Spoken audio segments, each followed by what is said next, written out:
Thank you. Sorry, I think, Mr. Chairman, Mr. Chairman,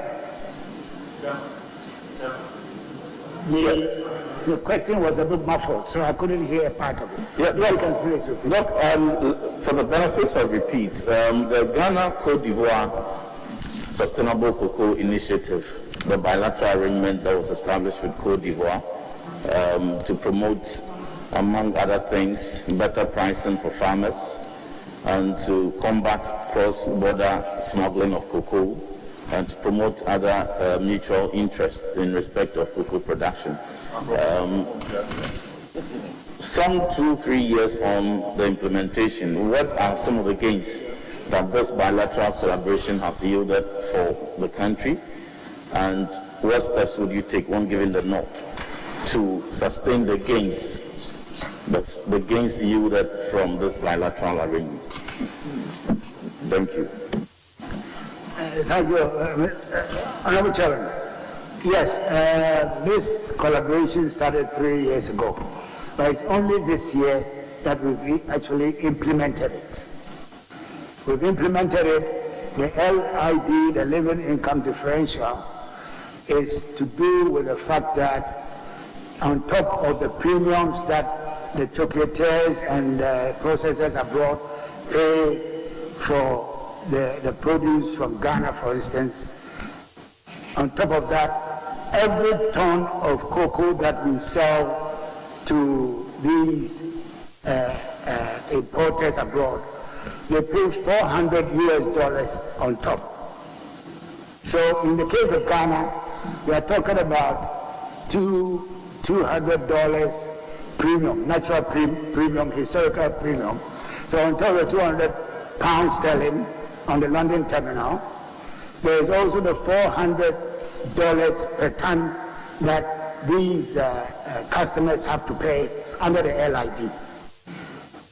That has enabled us to increase our producer price on the 1st of October, as the President announced in Serioso, by $400.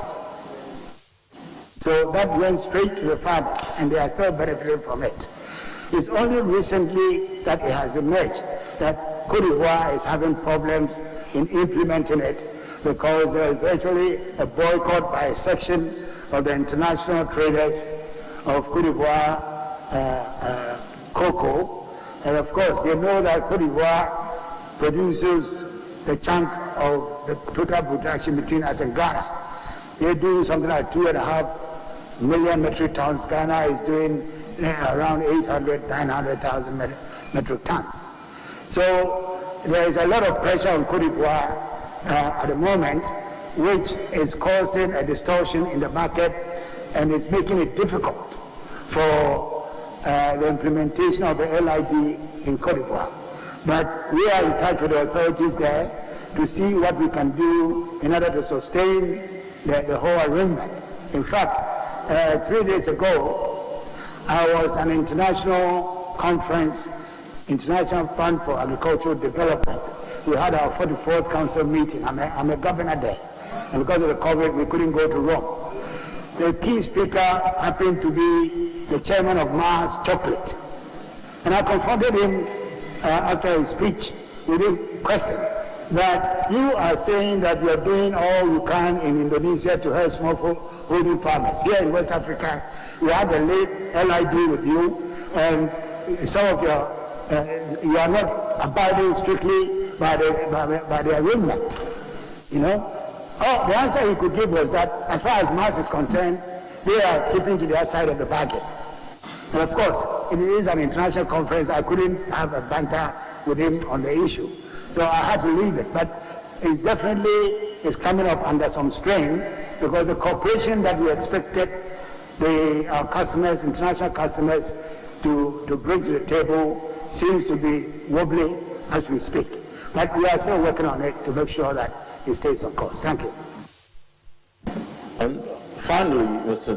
Chairman, on my side, Doc, you recall the cocoa districts that are operating to make cocoa implement fertilizers and extension services more accessible to farmers, operates in this joint with the Ministry of Food and Agriculture established Ministry of Food and Agriculture district. The MOFA districts are different from the cocoa districts. And sometimes you find one district, one MOFA district, being served by about 3 or 4 cocoa districts adjoining. It makes it very disjointed.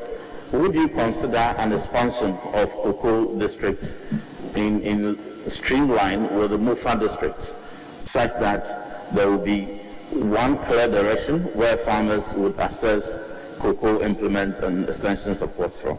Thank you. Thank you, Honorable Chairman. This is an issue which has been ongoing, and we've dealt with it on a case-by-case basis. I know, for instance, that Bosome Frehon, District Chief Executive, approached me about the fact that they had to send their cocoa way across to Bekwai and so on, and it's discouraging cocoa production. So he made an application to Cocoa Board, and now they've been granted a district. So, and the same thing for German North, one of the areas. They were saying that it's encouraging smuggling because they have to bring their cocoa all the way. They wanted their own district. I drew the attention of the CEO of Cocoa Board to it, and I'm sure by now they've taken action to create a district for them. But it means that we need to review the whole arrangement, because the structure of production, of course, has changed since it was established. These districts were established maybe 30, 40 years ago. So we will look at that and see how best we can fashion out a more realistic district arrangement. But whether it will coincide with Cocoa Board districts, I'm sorry, with MOFA districts, I'm not sure. We'll have to look at it. Thank you. You have the floor. Thank you, Chair. Honorable nominee, how you've talked extensively about planting for food and jobs. I want to take you back to that policy. Now, how different is the planting for food and jobs policy from the usual agro subsidies that almost all governments in this country have undertaken, including offering support to large-scale farmers for all crops? Because under the planting for food and jobs policy, there are just a few selected crops that the policy applies to.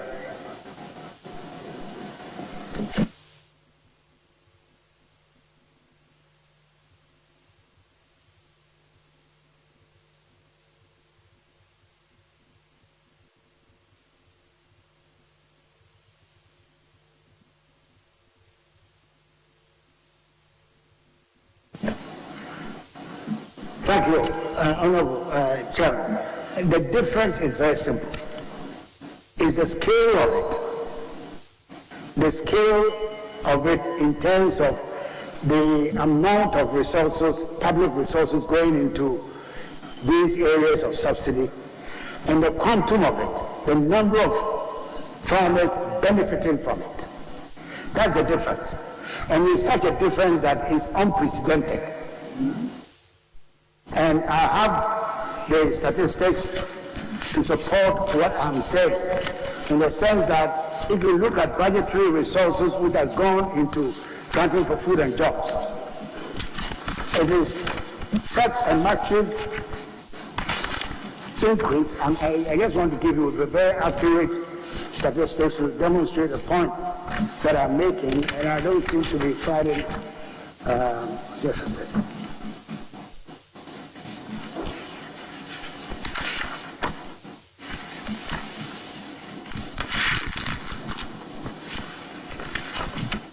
Anyway, I'll come to it in a second.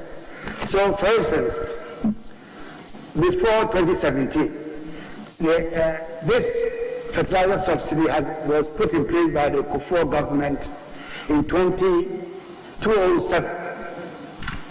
And it was continued by the NDC administration for the 2 terms until we came. Throughout that period, the largest amount of fertilizer which was imported under the program was only 110,000 metric tons. And the 110,000 metric tons, the highest amount of subsidy was only 20%.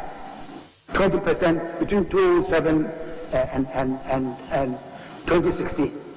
When we came, as I told you, from 110, last year, 2020, we were able to distribute about 400,000 metric tons of fertilizer under subsidy to farmers. 400,000. And not only that, we came in with a subsidy rate of 50%.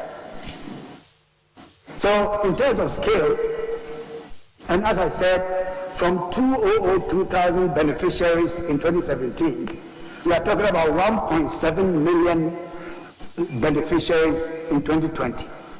So it is such a huge volume that last year between seed and fertilizer alone, from the budget, we spent nearly 1 billion cedis. Never happened before. Both in terms of quantity, value, beneficiaries, and so on. So that is the basic difference between planting for food and jobs and other government agricultural projects, programs in the past as far as subsidy is concerned.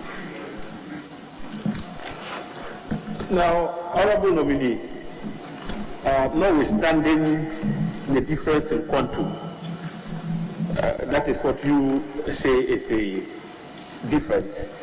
Women groups have complained bitterly, particularly in the Upper West region, that the policy is discriminatory against them because you have to have up to a certain acreage of farm before you qualify to become beneficiary under the policy. And yet, as you know, women are most vulnerable.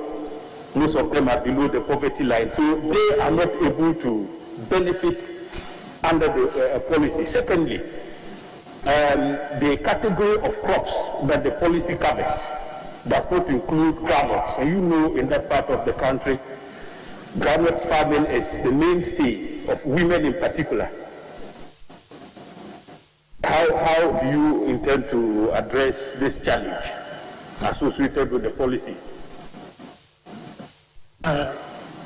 Honorable Chairman, I share the sentiment of the Honorable Member in that respect, that there has always been discrimination against women, but the severity depends from locality to locality, culture to culture. And if I may, Honorable Chairman, I'll recall a story where my car was stuck in the bush somewhere around Mion, and I had to wait for 2 hours to be retrieved from the bush for another car to come with a tractor to come and pull me out. And I was going to visit a group of women farmers.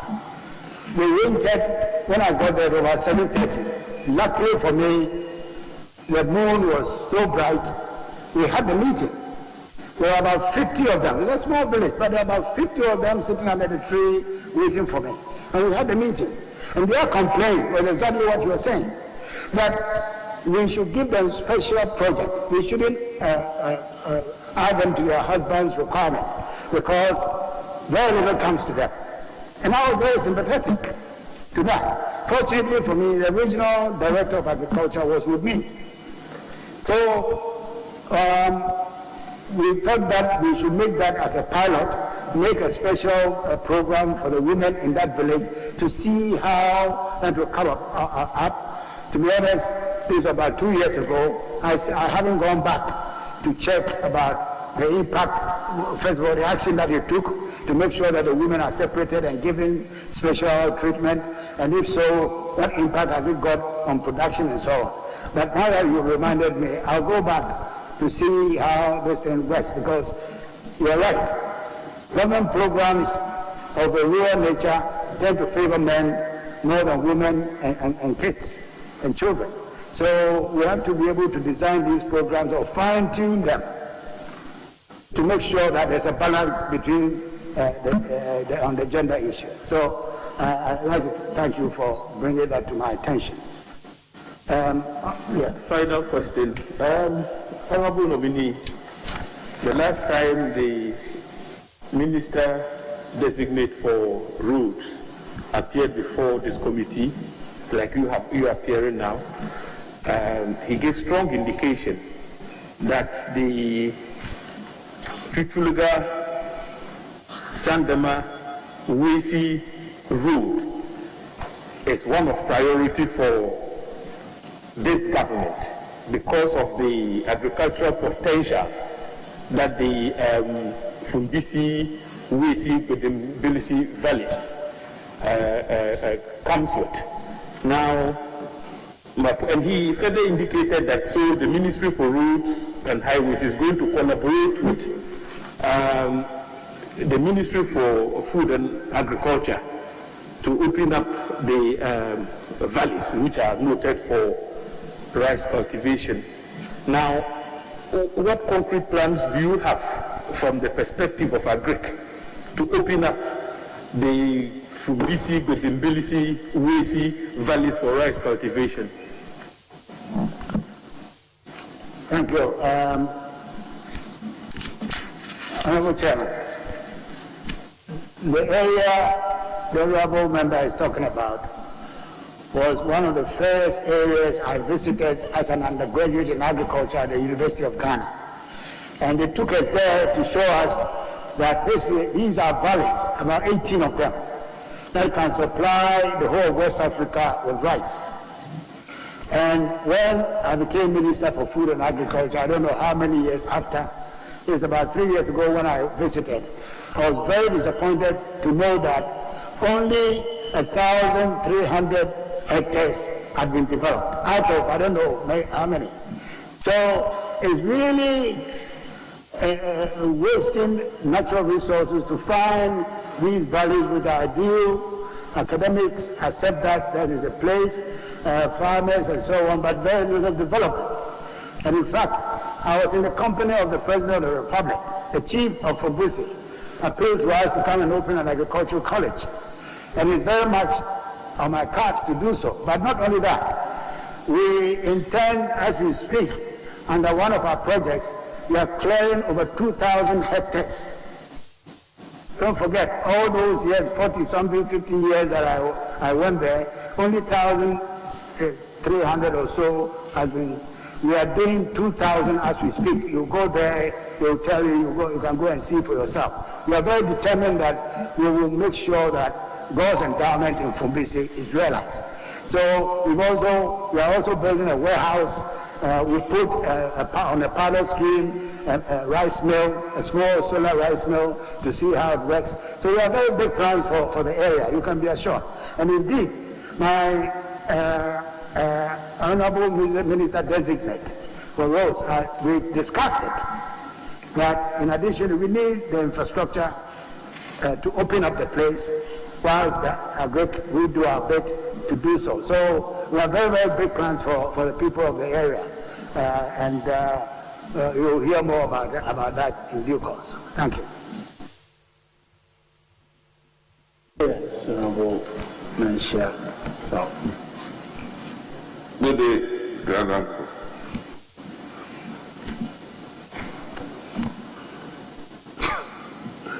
My first question is, what accounts for the huge difference between earnings from these tree crops and cash crops in Ivory Coast and in Ghana?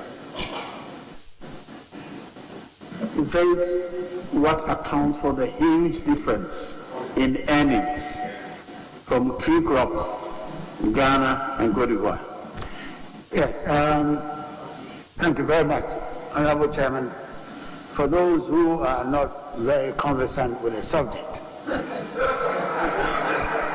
Ivory Coast earns something like $17-18 billion from tree commodities.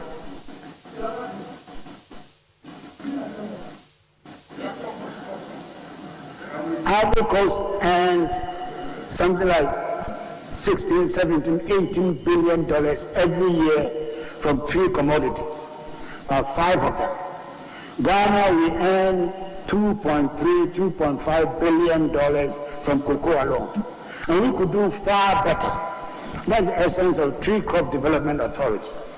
That authority, which is new, is just coming on the market, is charged with a responsibility to ensure that in the next 8 years, 10 years, we should be earning at least $15, $16 billion a year from these selected crops. Oil palm, coconut, mango, rubber, coffee, cashew, shea nut. That's their brief.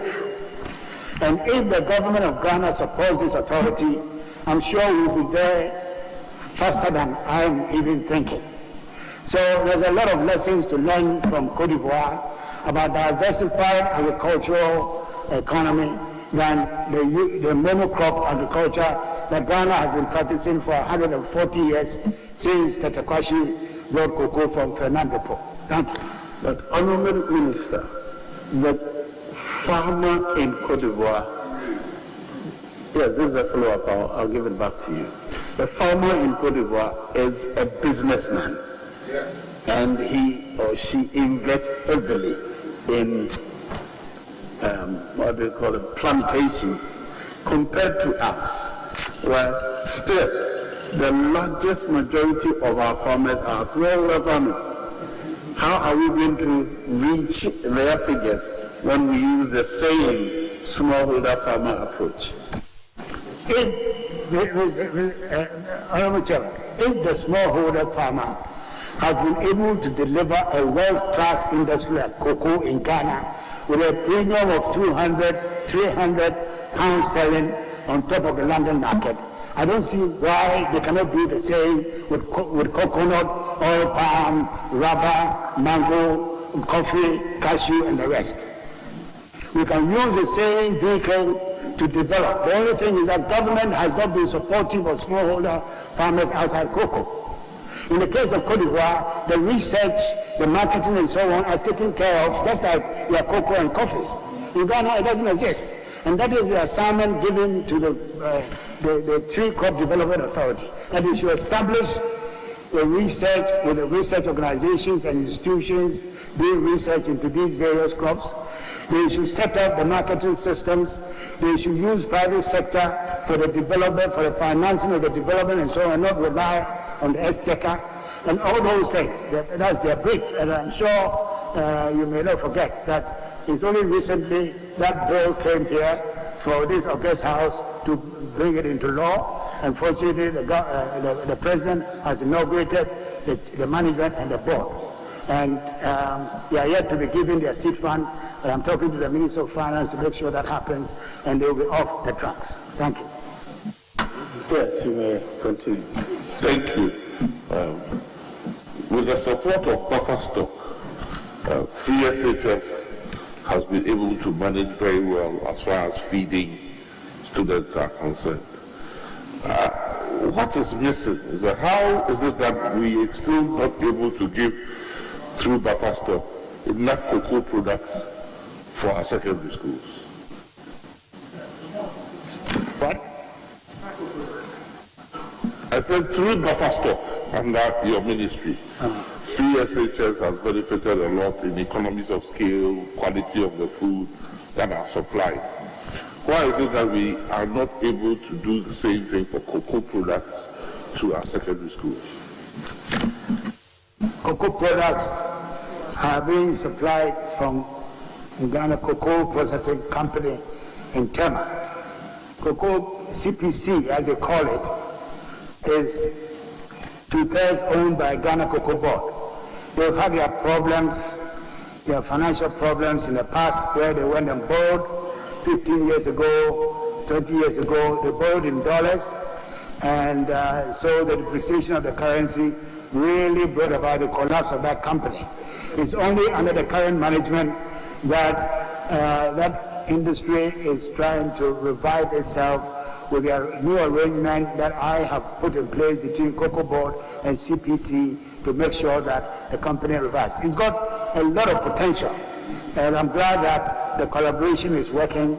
And once they are on good footing, then obviously the kids can have their chocolate, no problem. But at the moment, they are not strong enough to do so. Thank you.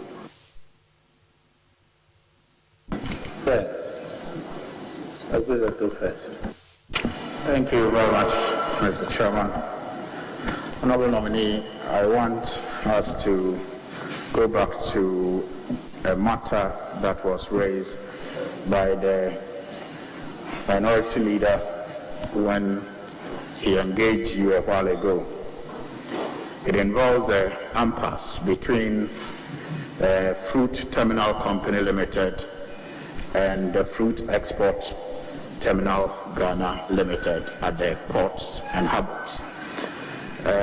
First of all, what was the scope of the 2008 concession agreement that GPHA refers to as a defunct agreement? And are you aware that the FTC is still operating the Shed 9 that MOFA refurbished, and doing so under tariffs that have not been since revised when they were fixed in 2008, despite the fact that GPHA has for over 7 times revised their tariffs? Are you aware that FTC still operated Shed 9, even as FET was in charge of Steve Dorey? So the first part of the question is, what was the concession agreement? What was the scope of the concession agreement? Hello, Chairman. I'm surprised that the agreement that we have with GPHA should be referred to by the honorable member as defunct. Yeah, I've never heard GPHA referred to it as defunct. I've never, and we've had a lot of correspondence. This is the first time this is being attributed to them. So that is beside the point. The main point that we are talking about is to do with the fact that the Shed 9, Ministry of Food and Agriculture, had to borrow $500,000 US from the World Bank to put it in a position to export fresh fruits and vegetables. And they haven't, the agreement has all kinds of conditions which up to today has not been met by GPHA. Fortunately, I started communicating with my colleague Minister of Transport. That communication is still going on to see how best we resolve this issue at the port. So I'm not in a position to make any comment, either public or private, on this issue until the discussion with the Minister of Transport has come to a clear conclusion. Thank you. Mr. Chairman, I have a follow-up on that, and I have seen a number of correspondence between GPHA and the ministry, and I can say on authority that they have referred to that agreement on defunct. I have those documents here, but the follow-up has to do with the fact that at a point, this correspondence, FTC and FET began to discuss shareholder purchase. FTC therefore appointed Ernst & Young as transaction advisor. At some point, they even requested for an extension of the memorandum of understanding validity to allow them access all the information that they needed to acquire the shares in FET. Now, this letter dated January 11, 2021, GPHA writes to the Chief Executive Officer of Fruit and Export Terminal and says that we reckon, in part, that we reckon that this directive of the Minister of Agriculture, when carried out by GPHA, will offend the concession agreement we executed with you on May 18, 2015, which granted you rights to handle the horticulture products and related operations. Unfortunately, we are not in position to decline the directive, considering the source and the motive behind it. Accordingly, we wish to hereby put on notice of your intention to terminate the concession agreement dated June 18, 2015. This is conveying information to them, information regarding the termination of a concession that they have with Ghana Ports and Harbour, and clearly the language will tell you that GPHA is not comfortable with that directive that has been agreed and sent to them by you and the Transport Minister. Again, GPHA in a briefing to you. Are you asking a question? I'm asking a question, Mr. Chairman. Please follow up with the question. If I ask the question without this background, it will not make sense, Mr. Chairman, with all due respect. With all due respect, Mr. Chairman. Thank you. So, this is their latest letter. But in a briefing to you, Honorable Nominee, they indicated that they had a concession with FET, and as part of the concession, FET was obliged to construct a facility designed to house the central store, the printing section, and offices for the electrical and welfare sections. The cost of this building is estimated at $3 million.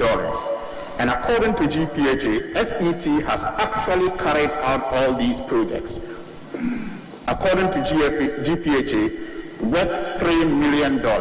Now, the cancellation of this concession, Mr. Chairman, with all due respect, how will the nominee assure this committee, given a letter that has been written by Providence Law Consult, already indicating intention to legally battle GPHA, that a judgment debt will not be over the heads of Ghana any moment from now, as far as this directive to cancel the concession with FET is concerned. Yes, Honourable Minister. Honourable Chairman, I must confess I'm totally bemused and confused about all the quotations that he's making. I've already said that I'm in discussion with the Minister designated for Transport, and this discussion started before the end of our term. And I'm not in a position to make a comment on the issue. It would be very unfair on my part to make a public statement when my fellow colleague is in discussions with me. It's unethical. Thank you. The question really was that, I think you have answered that question already. Are you sure that a judgment debt is not likely to ensue? I think you have answered that question earlier. Has he answered that? The same question, and he answered. Mr. Chairman, has he answered that? Yes, the Honourable Minority Leader asked him the same question earlier. Well, I'm sure that my chief whip will look at this because we shared this document, because I would have loved to follow up on it, but I will move on to another question. Planting for food and jobs. In an answer to an earlier question, you indicated again that that is what you wanted to leave as a legacy. I have seen documentation suggesting that, for example, in 2013, the government of Canada began discussions with the government of Ghana on a budget support program, like they have done in the past, in connection with the design of their next phase of support to agriculture, and a number of pacts were undertaken. And on 25th February 2016, the First Secretary Development of the Canadian High Commission met with the Honourable Minister of Agric, Mohamed Muniru Limuna then, and pledged 125 million Canadian dollars support for the 2017 budget. During the State of the Nation address in February 2017, His Excellency the President made reference to this pledge from the Canadian government, an amount of let me just quote what the President said. A national campaign, Planting for Food and Jobs, will be launched to stimulate this activity. An amount of 125 million Canadian dollars has been secured from Canada, a friend of our nation, to support the initiative. Now, also at the signing ceremony, we're told then that the initiative was called MAG, that is Modernizing Agriculture in Ghana, and that it forms part of efforts by government to reverse the declining growth of agri sector over the past 8 years. This was at the signing ceremony between Ghana and Canada, where the Finance Minister, Ken Ofori-Atta, signed on behalf of Ghana, and the Canadian High Commissioner to Ghana, Ms. Heather Ann Cameron, on behalf of her country, also signed on behalf of her country. Now, Honourable Nominee, beyond this support that came from Canada, that you inherited as Minister of Agri, what other sources of funds have you mobilized and injected into the then MAG, Modernizing Agriculture for Ghana, rebranded Planting for Food and Jobs?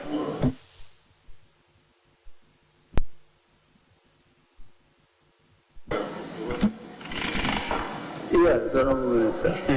The question is it Modernizing Agriculture that has been rebranded? No. What was the question then?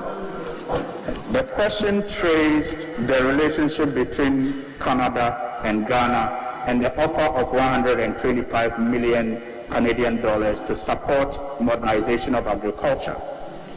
And the SONA of His Excellency the President in February 2017 making reference to say. So I'm asking, beyond this Canadian fund, which was sourced and which he inherited as Minister of Agri, which other funds has he mobilized as Minister of Agri and injected into this program, then called MAG, now called Planting for Food and Jobs? That's the question, Mr. Chairman, with all due respect. Yes, Honourable, have you sought any other fund apart from what Canada? Honourable Chairman, I think the Honourable Member of Parliament is getting very confused. MAG is for a specific purpose of re-establishing extension services in the agricultural sector in Ghana. And the support is coming in terms of logistics. So they have provided vehicles, 300 pickups and 3,000 motorbikes for the extension services. But, Honourable Chairman, before we took over, I did an audit.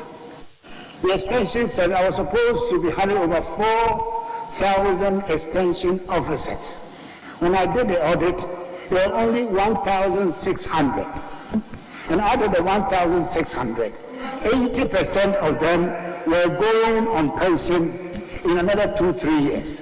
So there was virtually no extension services for the vehicles to service.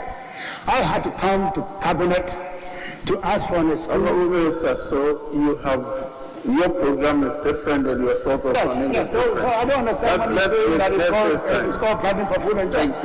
It's not. Mr. Chairman, And secondly, please, I'm answering the question. Yes, Let me finish the question, please. Secondly, if you ask which other resources have come into Planting for Food and Jobs, I'm glad to tell him that GOG, Government of Ghana, under Nana Addo Dankwa Akufo-Addo, has increased the budgetary allocation to my ministry from 414 million in 2016 to 965 to 954 million in the past 1 year.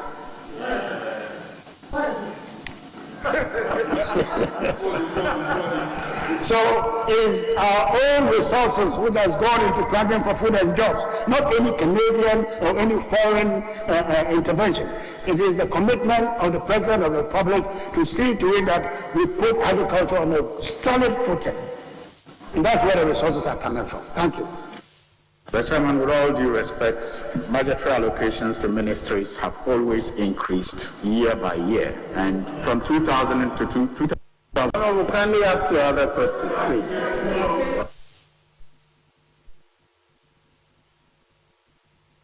Mr. Chairman, I'm saying budgetary allocations to ministries do not represent budgetary allocations to planting for food and jobs. Unless he says that, Honorable, is that a question or you're commenting? You can run the commentary after, please. That's other question. well,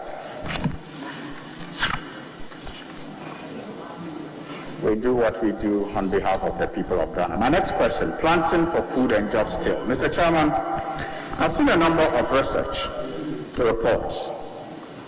One by researchers at the University of Ghana who described the planting for food and jobs policy as a piecemeal initiative that lacks the potential to make the desired impact on smallholder farmers.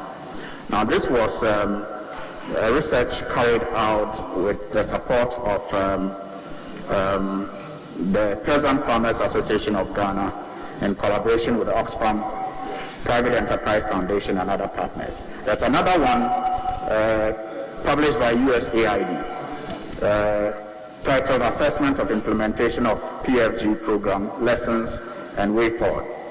They also identified inadequate supply of inputs and political interference and low awareness of some other parts or inputs of the program beyond seeds and fertilizer distribution.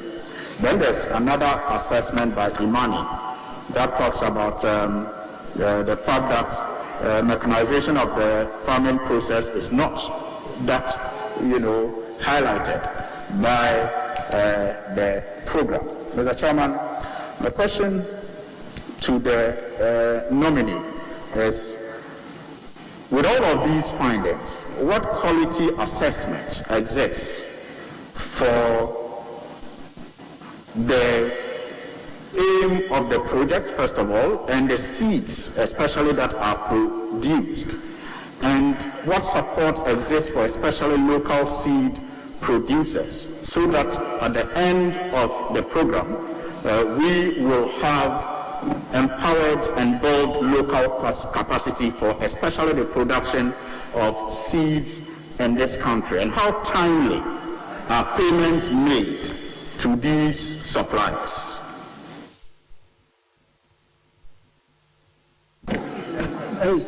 Honorable Chairman, I'm still very confused because he's gone on and on and on. I don't know specifically what Which one did you hear? I didn't get any. Can you repeat your question, please? So, Mr. Chairman, I made references to research findings that have identified shortfalls in the planting for food programs. And I want to find out from the minister, those shortfalls include seed production challenges, it includes awareness in some of the programs, models. Those research findings have also talked about late supply of some of these inputs.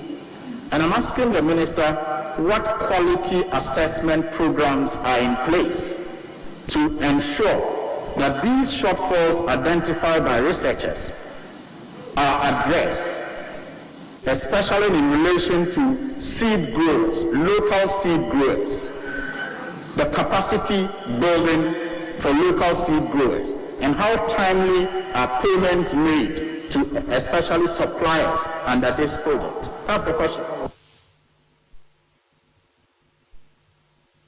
Honorable, is there a shortfall in seed production?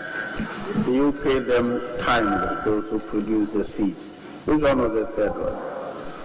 So that it will be easier and quicker. Yes. Mr.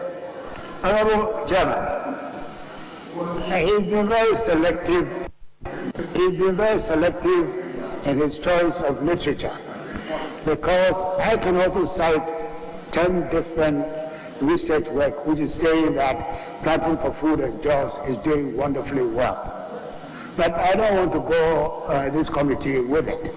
The only thing I will say is that the seed industry in this country has been revived by Planting for Food and Jobs, creating the demand for improved seeds, and a lot of private sector investors are going into seed production all over the country, across the country, in terms of both seed, food crops and cash crops. That one I can attest to.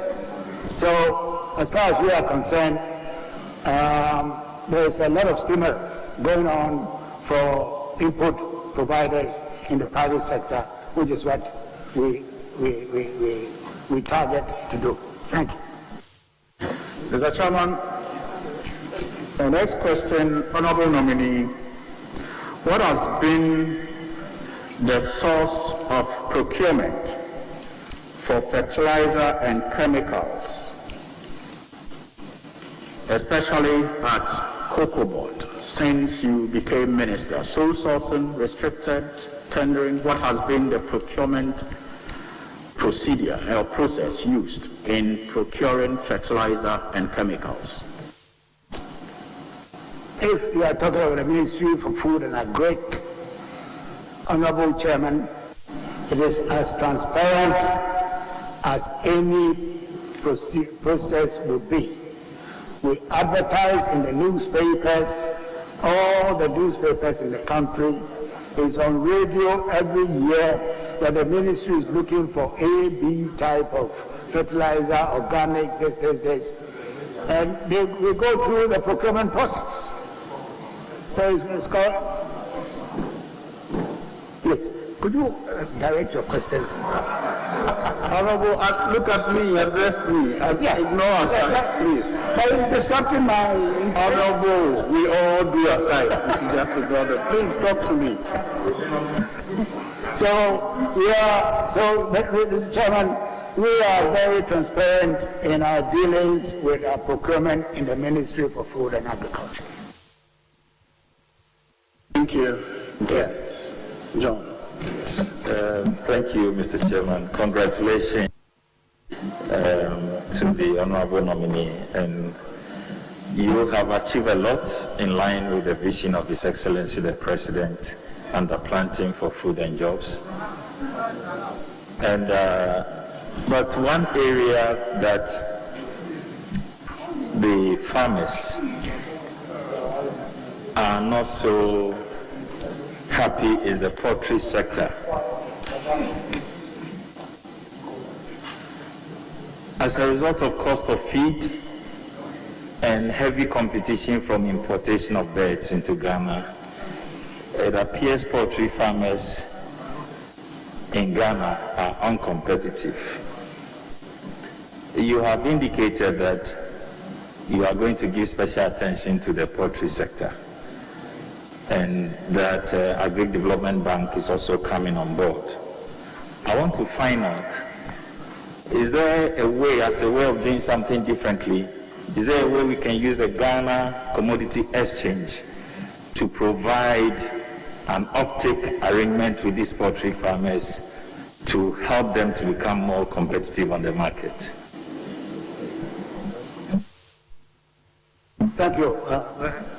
Honorable Chairman, yes, there is a role. As you know, that the basic ingredient for poultry farming is to do with feed. Feed can take up to 80% of the cost of production. And the feed elements are to do with soya and maize. The two are already on the Ghana Commodity Exchange list. And not only that, Buffer Stock Company is also there to buy through its agents the surpluses that are generated around the country. In fact, this pilot scheme that I mentioned, I said that poultry farming, we are doing a pilot scheme involving about 200 small poultry farmers, which we will extend.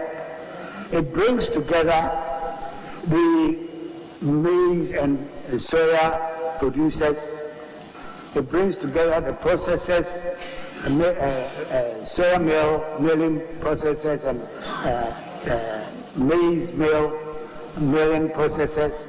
It brings together feed producers and also the poultry farmers, and beyond that, along the value chain, also the slaughtering houses and the retail shop owners. So all the 5 are linked in a chain, that it goes from A to B to C to D and so on. And we've done the first experiment, the pilot, as I mentioned, and it seems to be working. So the next step is to increase the number of participating smallholder farmers to from 200 to maybe 1,000. I'm yet to check with my the project manager on this, and then gradually step up. As you know, within 90 days of the check, we should be able to produce a 2 kilogram, a 3 kilogram bag, and therefore there's a chance that if the management of the system works well, at least we have 3 slaughterings in a year for each group. And this is what we are pursuing. We've linked the Agricultural Development Bank and GERSEL to these different groups of farmers, of stakeholders, particularly the millers, because the millers have used their capital building their mills, but they don't have enough working capital to buy from the farmers the soya and the maize. So that is one area that Agricultural Development Bank is intervening to make sure that the whole flow goes on without any disruption. And we are hoping that the assistance given by Agricultural Bank and GERSEL will continue to grow so that eventually the whole poultry industry will become a net exporter of poultry and not the importer situation that we find ourselves today. Thank you. Very well. Yes, Robert. Thank you very much, Mr. Chairman. Honorable nominee, who is my tennis court mate, has been beating me on the court, unfortunately. So I have issues with him. And this is my opportunity in Idi Amin's terms to retaliate. After this, when you meet me on the court, you can do whatever you want to do. But let's get back to cocoa. Honorable colleague, Member of Parliament and Minister, outgoing Minister, and looking forward to coming back. Now, the data, International Cocoa Organization. In 2016, Ivory Coast produced 1,581,000 metric tons of cocoa. Ghana produced 778,000 metric tons in 2016. So you took over in 2017. Today, in 2019-2020, the International Cocoa Organization is estimating that Ivory Coast is producing 2,100,000 metric tons of cocoa. And you, in Ghana, will produce only 800,000 metric tons. 2019-2020. 2019-2020. So you will produce 800,000 metric tons when Ivory Coast will be producing 2.1 million. It means that between 2016 and 2020, your colleague in Ivory Coast has increased production by about 600,000 metric tons. And you would have increased production by just 20,000 metric tons. So 600,000 metric tons across the border and you have increased production by just 20,000 metric tons. How do you assess yourself in the light of these figures? Thank you. Honorable Chairman, yes, it is true that Honorable Ayaga sometimes runs away from me on the tennis court, but that will not deter me from giving him a proper answer to his question, which is a very interesting question. So, Mr. Chairman, yes, the trends that are being painted in the two countries are a true reflection of what is happening. But we have to go behind the veil to see the factors driving these performances. In the case of Cote d'Ivoire, they've gone into areas that traditionally were not producing in the forest, semi-forest areas, and have expanded very rapidly with inflows of labor from neighboring countries, Guinea, Burkina Faso, and so on. In the case of Ghana, and so their stock of cocoa trees are fairly new, young trees, yielding disease-resistant as any young being will be. In the case of Ghana, we are lumbered with aging plantations which are heavily diseased, led by the dreadful CVVS, which is the virus cocoa illness, which in the heart of the industry in the Western North, as I mentioned, had really driven a knife through the heart there, and production has been reduced by half in a matter of 2-3 years. And this situation, the disease spreading across even to parts of Ghana and Eastern region, is due to the way the disease was managed when it rose its ugly head. That was when decisive action should have been taken around 2012, 2011, 2013. Unfortunately, the method that they used, the government at the time used, did not help. They were asking farmers to cut the trees without giving them any financial assistance to compensate them for the 3-4 years that they had to wait with the new seedlings that were being supplied. So by the time we took over, the disease had really spread beyond the immediate environs of Western North to parts of Western region, Central region, Eastern region, and even Ashanti region. So we are really battling with a situation where even after the reintroduction of grants to farmers, at the moment, especially in the Western region, we are given grants, yearly grants, to not only the farmers themselves, but also to the landowners, because otherwise they will disinherit the tenant farmers who are working on their farms. So this has been in place for 2 years, and now the effects on the farmers volunteering to take out these infested trees is beginning to work, because more and more droves of farmers are now joining the program voluntarily, and we have all these teams of gangs going around helping the farmers to cut and replace with the new strains of cocoa seedlings that we are doing. So this is what is happening, and this is the cause of us more or less standing still, while the Ivorians have entered into new areas and have expanded the area and the cultivation considerably. In fact, I'm surprised that he's talking about 1.1. There are estimates that Cote d'Ivoire is producing over 2.5 million metric tons of cocoa. So that is the situation, and I'm trying to give a picture, explanation as to why the different rates. Ours is stagnant going back because of the disease, old trees, and there's expansion of area and the cultivation with new, young, vibrant trees. Thank you. Yes.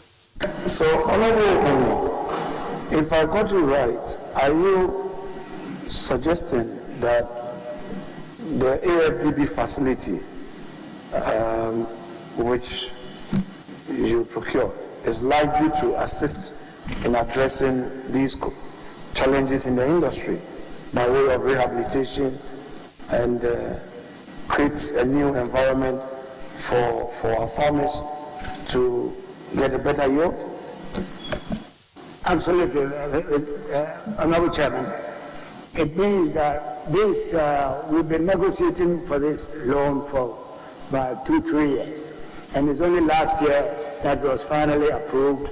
We are yet to draw down the first tranche, but it's definitely going to accelerate the process of cutting out these trees and expanding our rejuvenating our old cocoa areas by replanting with high-yielding, early maturing trees, which will boost Ghana's production in the medium term. Thank you.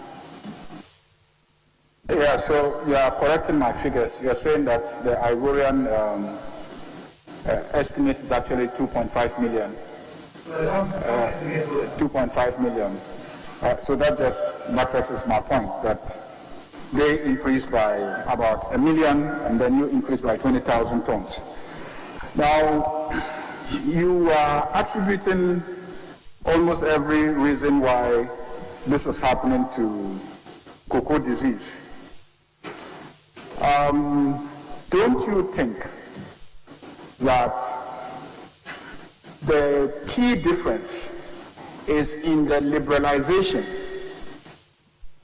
on the Ivorian side and the continuing state control of production and marketing on the Ghanaian side, resulting into inefficiency in input, cost and other factors, and the monopoly that the state is exercising over the marketing means that it is only the resources that the state is able to mobilize that gets injected into the cocoa industry. Whereas the liberalized side, the liberalized program of the Ivorian side, is pushing a lot of people into investing in cocoa production, which is exponentially seen to this expansion that we are seeing in it.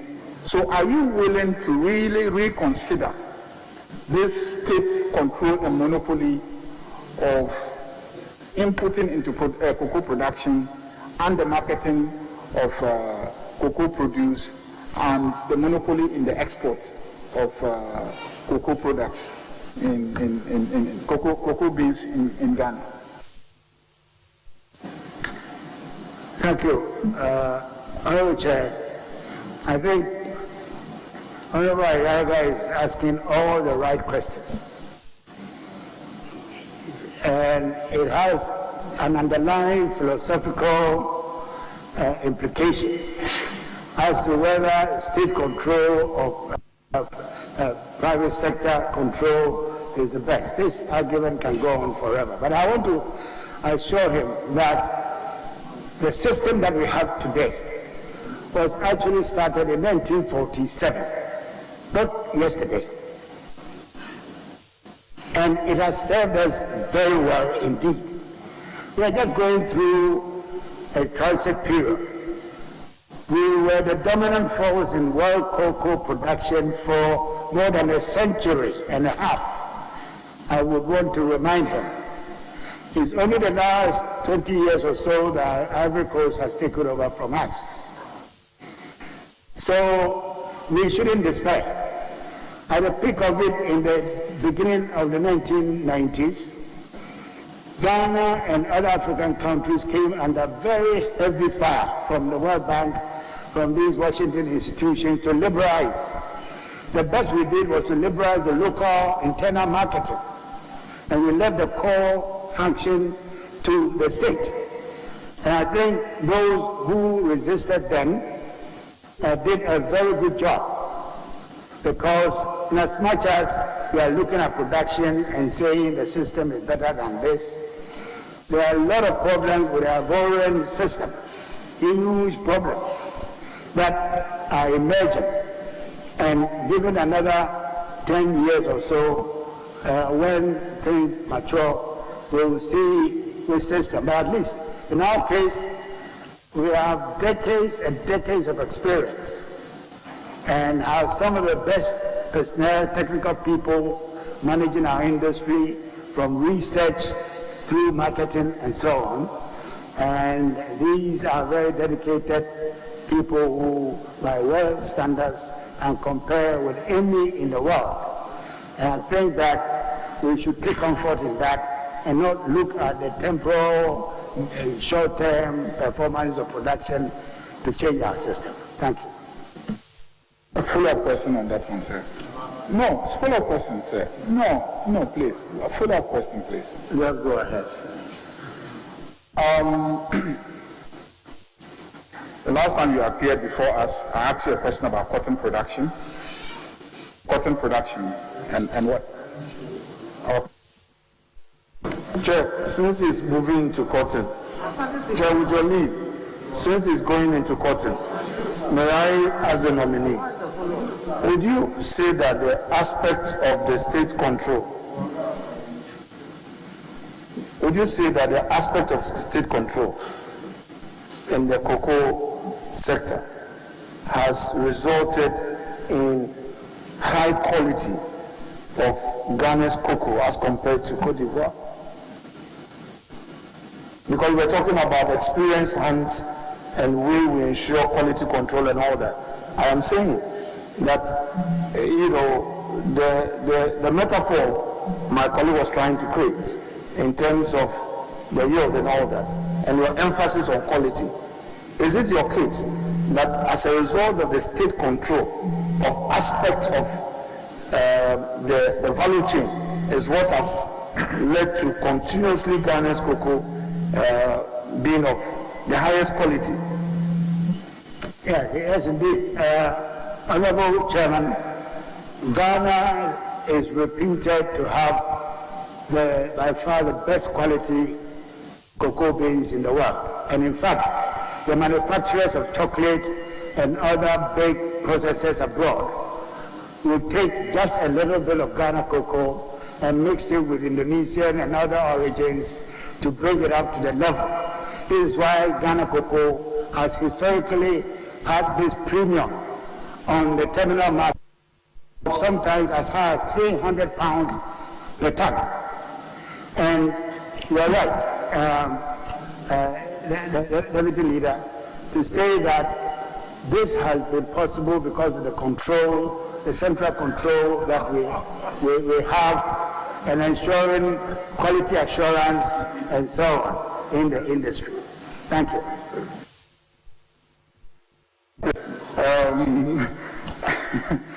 I was going to do a follow-up on the same cocoa liberalization debate. It's a very important debate, Mr. Chairman. It's a follow-up. Chairman admitted follow-up.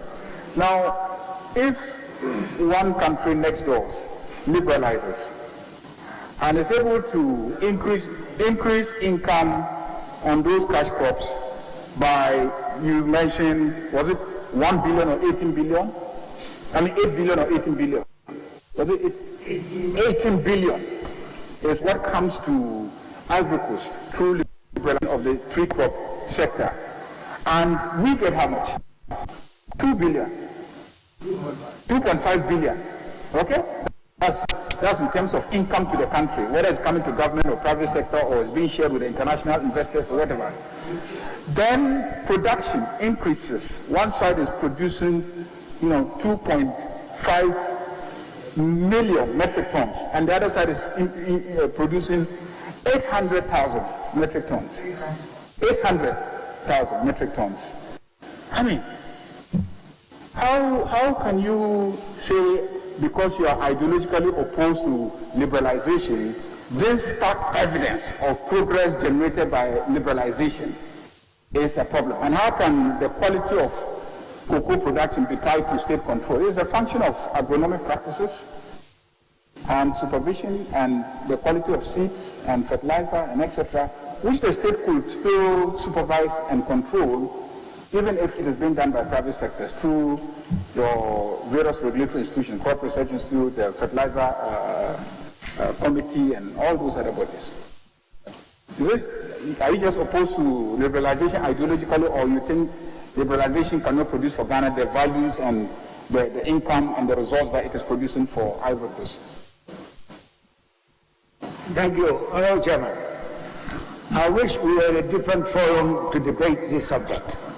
I don't want to take us away from the essence of what we are doing here. It's a question of opinion, as he's expressing. So I think we will leave it there and then move on with our discussion. A very important matter to me, fertilizer subsidy. The pricing of fertilizer subsidy. The amount of money we spend on importation of fertilizer. And ultimately, what I think is a huge inefficiency in the pricing of fertilizer because of the fertilizer subsidy. Now, can you tell us, relative to the world market of fertilizer, okay, how much as a country do you, let's say, purchase fertilizer per ton from the people that you award the contract for the supply of fertilizer? And don't you think that we'll all be better off if you just liberalized, opened up, and allowed as many people as possible who have funds to import fertilizer and sell directly to farmers, and therefore everybody can get as much as they want to buy? And then rather we compensate farmers with higher prices of the produce. Don't you think that would be a more efficient arrangement? Look at the figures, how much you are spending on fertilizer imports, and how much food we are producing after that investment.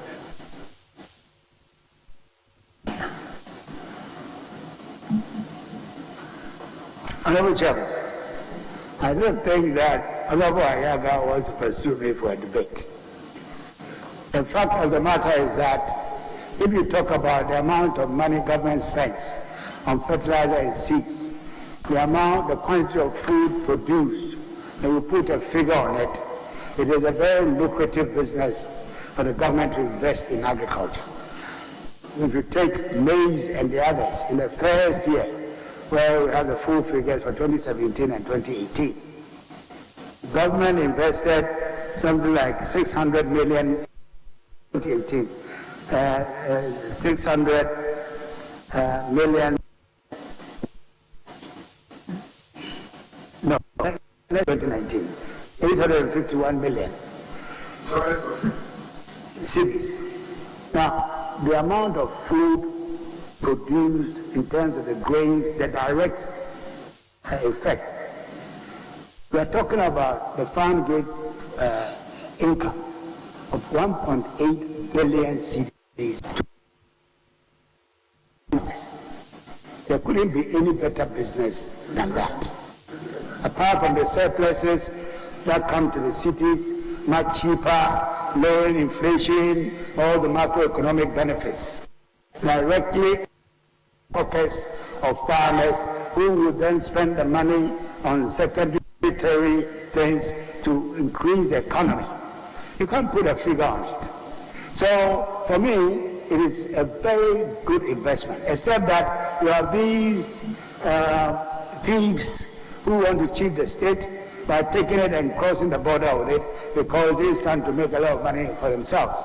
And as I've said before, the ministry has taken very strenuous measures to reduce the smuggling to the minimum by restricting, and I don't want to go back to the numbers and the figures, restricting the movement of fertilizer to specific districts which are known to be doing it, from the Volta region all the way to Upper West, Chereponi and all those. I don't want to mention the names of the districts here.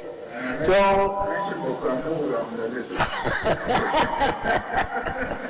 well, I didn't want to go there. So, apart from that, reducing the unit weight from 50 kilograms to 25 kilograms to make it more difficult for them to pack and unpack and all that. And then using these garrisons that, military garrisons that are now crossing the northern part of the country to stop the jihad and so on, collaborating with them to make sure that smuggling, they're patrolling the borders and all that. So we're taking great measures, and also the 25 kilogram bags boldly we're planting for food and jobs with a yellow diagonal band to identify it, and so on and so forth. So we are happy with the measures that we put in place to minimize smuggling of fertilizer. But when it comes to the policy itself of making sure that the poorest people in this country, who happen to be smallholder farmers, who cannot pay for the market price and have no clue that by using improved seed and fertilizer, they can treble or even quadruple their annual income, which is what we are seeing today, is much, I would recommend this to any government in Ghana or anywhere else with similar arrangement to carry on with that policy. Thank you. Yes. Most grateful, Mr. Chairman. Mr. Chairman, I would like to raise the matter to do with self-sufficiency in rice production. I've seen that the latest numbers, official statistics, are indicating that we are doing 665,000 metric tons in production, which is just about 50% of our demand. I would like to find out from the Honorable Nominee what the strategy is moving forward for self-sufficiency in rice production, because we have the capacity. In my own constituency, Aveima Rice, for example, what is the plan for the future of Aveima Rice? Prairie Volta Company Limited, as it was known, appears defunct at the moment. But all across this country, from the Volta region all the way to the northern regions, we have capacity to be self-sufficient in rice production. I want to find out from the Honorable Nominee what the strategy is moving. Have any timelines as to by what period Ghana can be self-sufficient in rice production? I think, Honorable Chairman, I have already put my neck on line. I'm saying that with all the confidence I can gather, that by 2023-2024, Ghana will be self-sufficient in rice, and maybe earlier. And I'm saying this with a quantity of improved rice seed, agro seed, that we've been distributing to these farmers in my past 4 years as the Minister for Food and Agriculture. I have the statistics here to give, and I don't want to bore you, but let me give you a few of them. The quantity of seeds that we supplied of rice seeds, agro seed, for PFJ was 1,698 metric tons in 2017. By 2020, that figure last year, we distributed 8,500. That's from roughly 1,700. We have distributed 8,500. And these are high-yielding seeds that we have distributed not only to the traditional areas in the northern savannah, but also to the valleys of the forest region, which are endowed with a lot of water suitable for rice cultivation.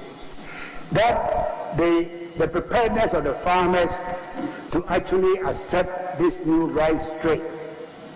I mean, last year around this time, in March, I went around the country, came to Eastern region, and I couldn't believe what I was seeing in the valleys.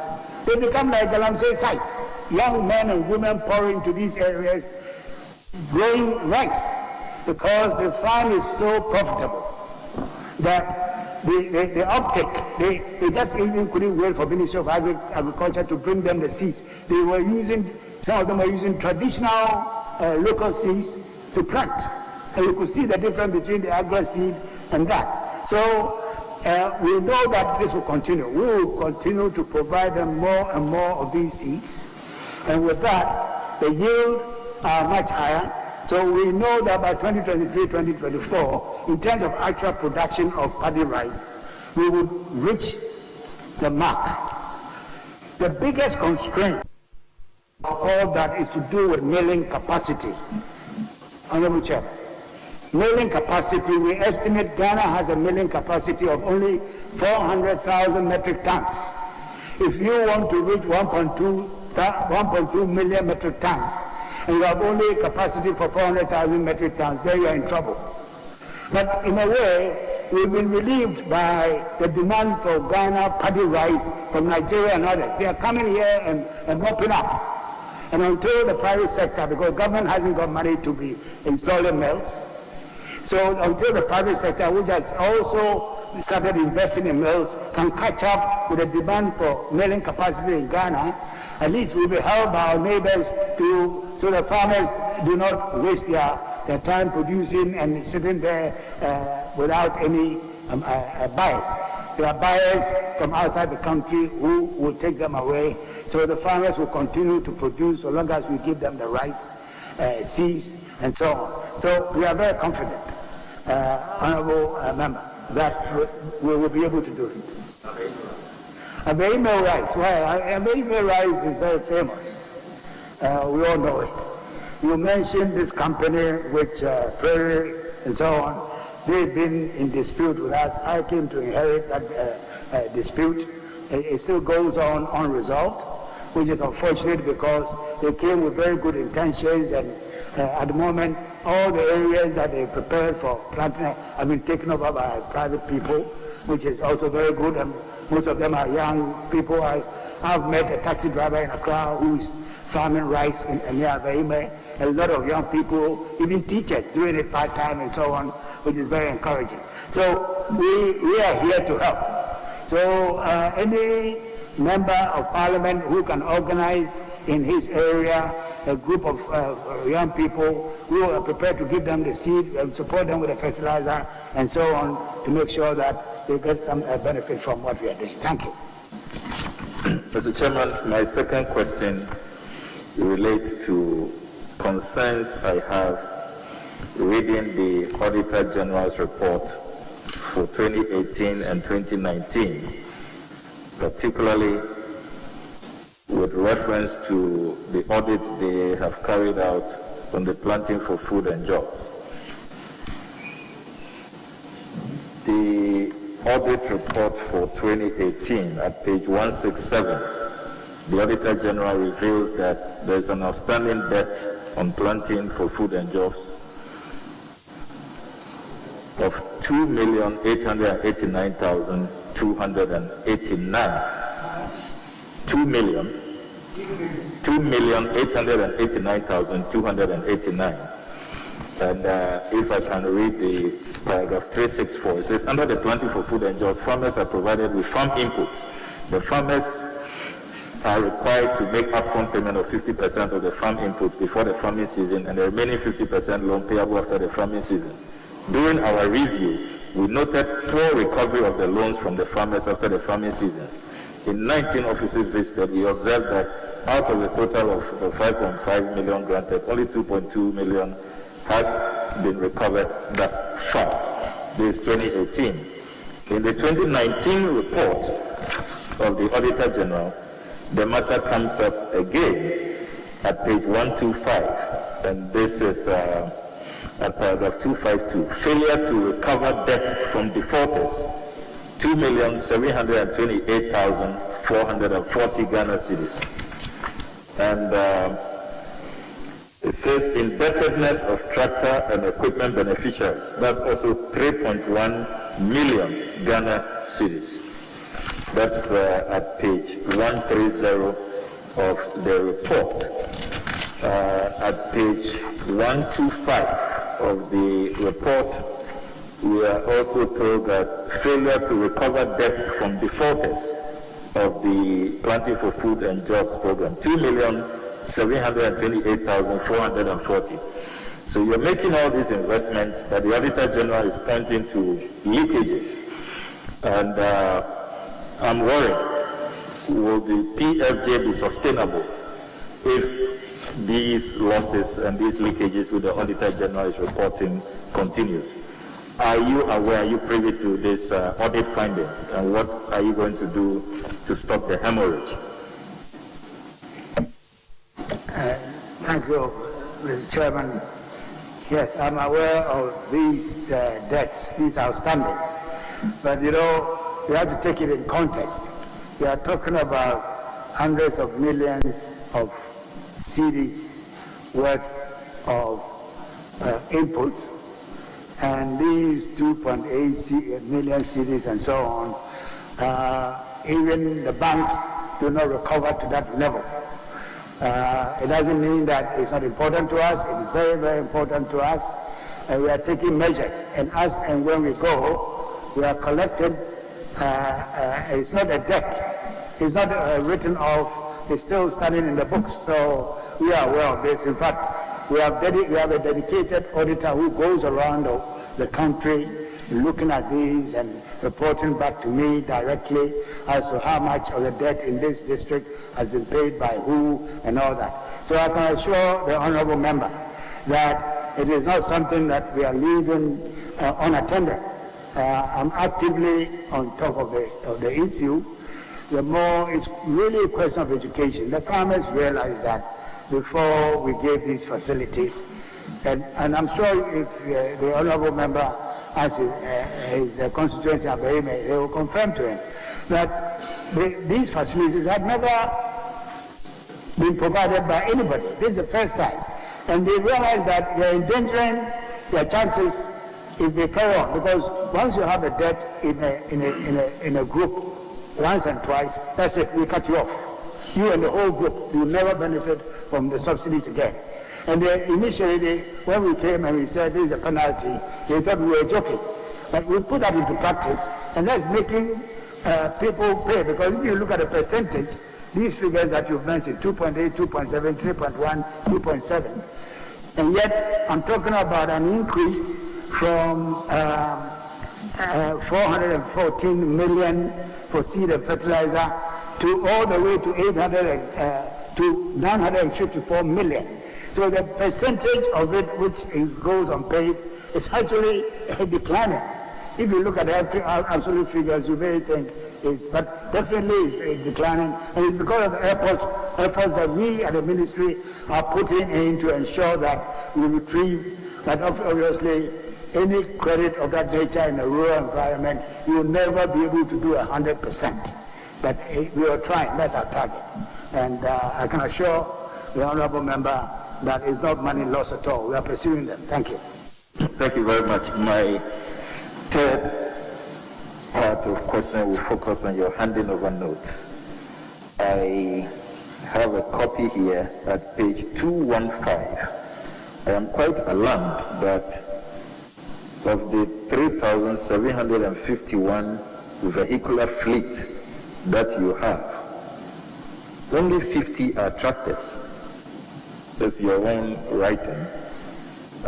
I can read it if you want me to refresh your memory. Paragraph 14.2, page 215. Inventory of assets and properties of the government.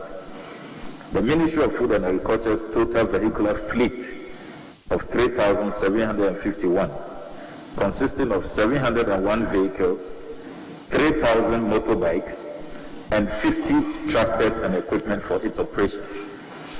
This is 50 tractors and equipment, less than even a quarter of the 260 districts we have in Ghana.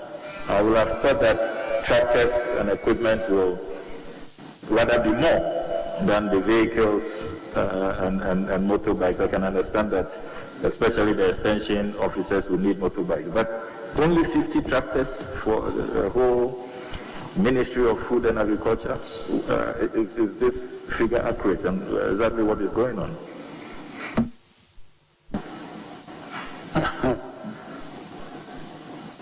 Honorable Chairman, I'm surprised that the member of Parliament is expressing surprise. because when the farm mechanization centers were established under the Kufuor administration in 2006, and they built up, I think, 56 farm mechanization centers where smallholders could go and hire services to plow and all that. In the subsequent years, 8 years, almost all of them came to a standstill because of lack of maintenance, spare parts, mismanagement, and so on. So when we came on board, there was virtually no farm mechanization centers really working. And that's the reason that we have only 50. Or even 50, I'm surprised rather than in the reverse. I thought there would be no tractors. But we have restarted the program of farm mechanization centers with what we have received from Brazil so far, where we've given 52 local government authorities a core number of tractors and other things. We are going to add to it those who perform well. And then we've given another 100 and something to farmer groups that we've organized around the country. And then, of course, private sector people, commercial farmers, and so on, have also received them. The government of Akufo-Addo decided that to encourage mechanization, we are going to subsidize farm machinery, imported farm machinery, by 40%. So a tractor and a plow and others which should have cost over 230 cities were being sold to farmers. The big Honorable Minister, let your record be clean. 230 cities? 230,000. Very well. Yes. You are going to be very interested if it was only 230. With 145,000, you could have the whole set for the same amount. So we are re-establishing, and as I mentioned, the Brazilian facility, the last tranche is coming by the end of the first quarter. This quarter, the second quarter, we should start receiving them. And we intend to use these to establish more farm mechanization centers. Thank you. Thank you, Mr. Chairman. Thank you very much. I hope that the Honourable nominee will my follow-up on the third question on handing over notes. Follow-up from this answer. Follow-up on handing over notes. I said that my follow-up on the answer, not notes. Please ask the question. The nominee is assuring us that he will address this alarming situation of only 50 tractors that the ministry can boast of at the moment in 260 districts. Can the nominee give us some timelines? You have said that you will work hard at it, but can we have some timelines? Some timelines and some numbers. Say by end of 2021, what will this increase to? Some specific numbers, if we can have that assurance. Sorry, I don't have those figures with me, but I know that we are going to have a big infusion of farm machinery. $150 million from Exim Bank of India, and we're going to have this 33 or is it 34 million last tranche from Brazil. That's quite an infusion in 1 year to have. I'm sure it's unprecedented to have nearly $200 million worth of farm machinery coming into the country to do all kinds of things, on-farm, harvesting, and then off-farm processing, and so on. And so I know that we definitely are going of farm machinery into Ghanaian agriculture. That one I'm not sure, but it's going on. Thank you. Well, okay. Yes, everyone has also have one. Senior nominee, Does your ministry have a mechanism to monitor the use of chemicals, especially weedicides, fertilizers, and so on, and the long-term effects of these chemicals on the human body?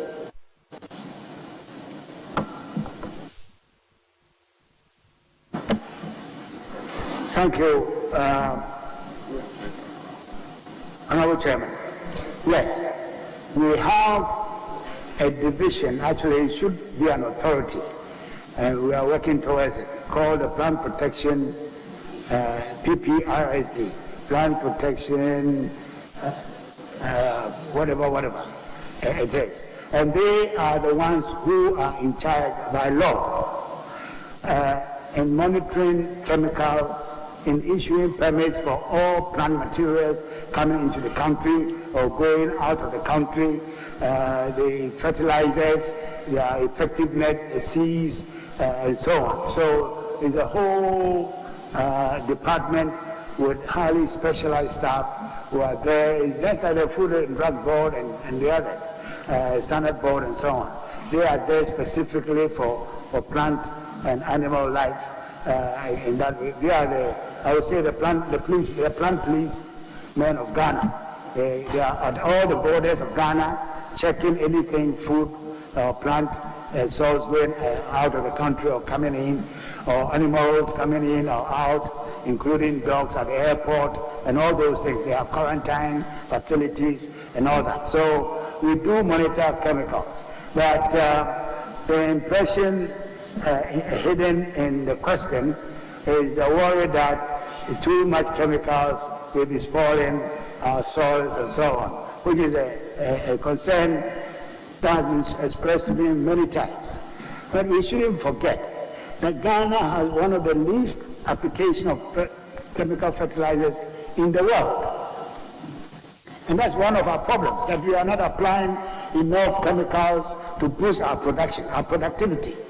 So when we came into office, the average per hectare of fertilizer application in Ghana was only 8 kilograms per hectare, compared to the world average of 130 kilograms per hectare, and China of nearly 300 kilograms per hectare.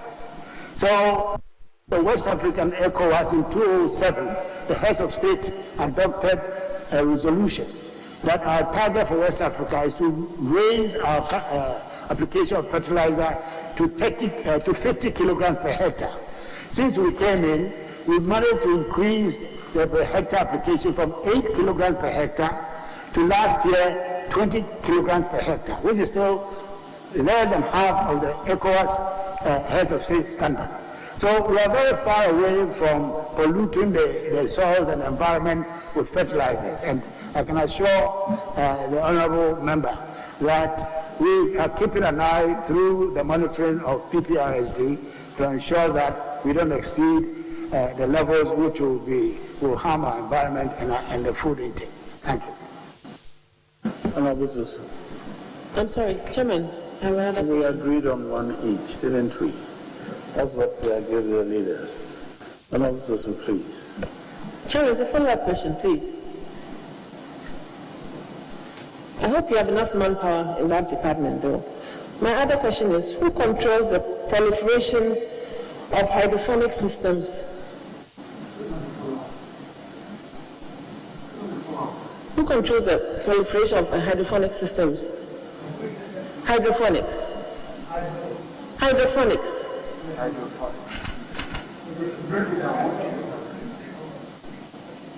I should take off my mask. Hydroponics.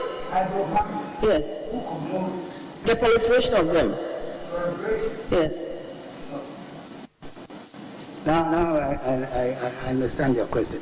Yes, I mean, hydroponics is one area of, I would say, water agriculture.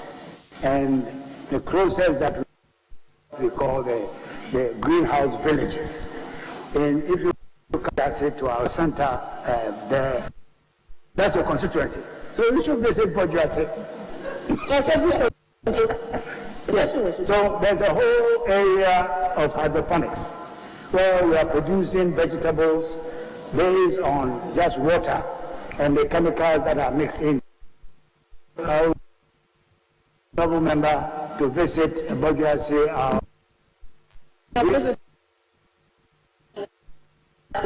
industry. Oh, It's a light one, that. the Ministry of Food and Agriculture does control.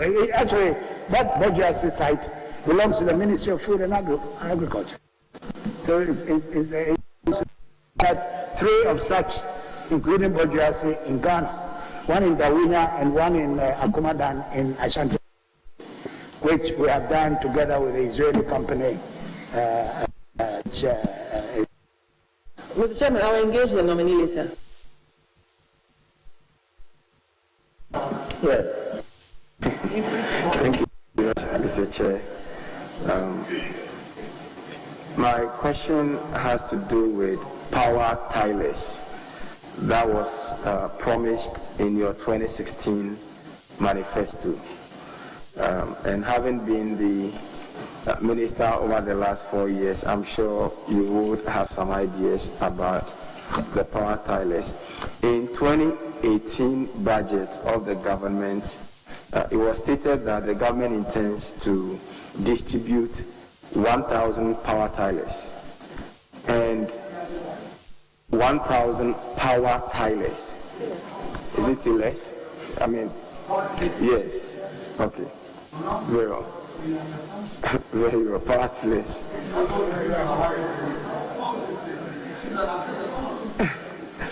And then in the 2020 budget, government indicated that it had imported the 1,000 power tillers. There is, however, no evidence to suggest that these power tillers have been distributed to the farmers. Can you tell whether they have been distributed and who the beneficiaries are? Thank you, Honorable Chairman. Yes, indeed.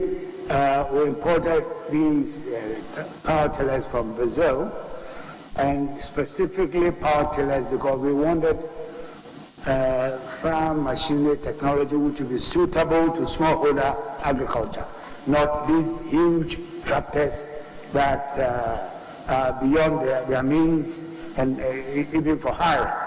So yes, we brought the 1,000 power tillers in. We've distributed all of them except for a few. We invited Mr. Chairman, Honorable Chairman, to our site at Agricultural Engineering near Burma Camp. You can come there anytime and we'll show you whatever is left. But they've all been distributed. Where they've been distributed to, I'll have to get the details for you. But if you visit us, we'll make it available. Thank you. Just a quick follow-up. Do you know the cost of how much it was, at what cost, the 1,000 power tillers? Oh, these are very cheap. I think they're about 6,000 cedis a piece. They're not expensive at all. Yes, leadership. Do you want to ask a question, yes? Yes. Go ahead. Doc, congrats again. I've been worried about farmers' attitude toward farming.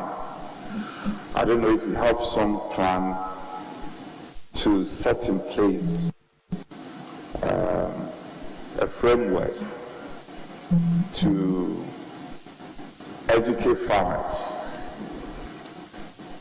for them to appreciate farming as a business other than the usual approach to farming.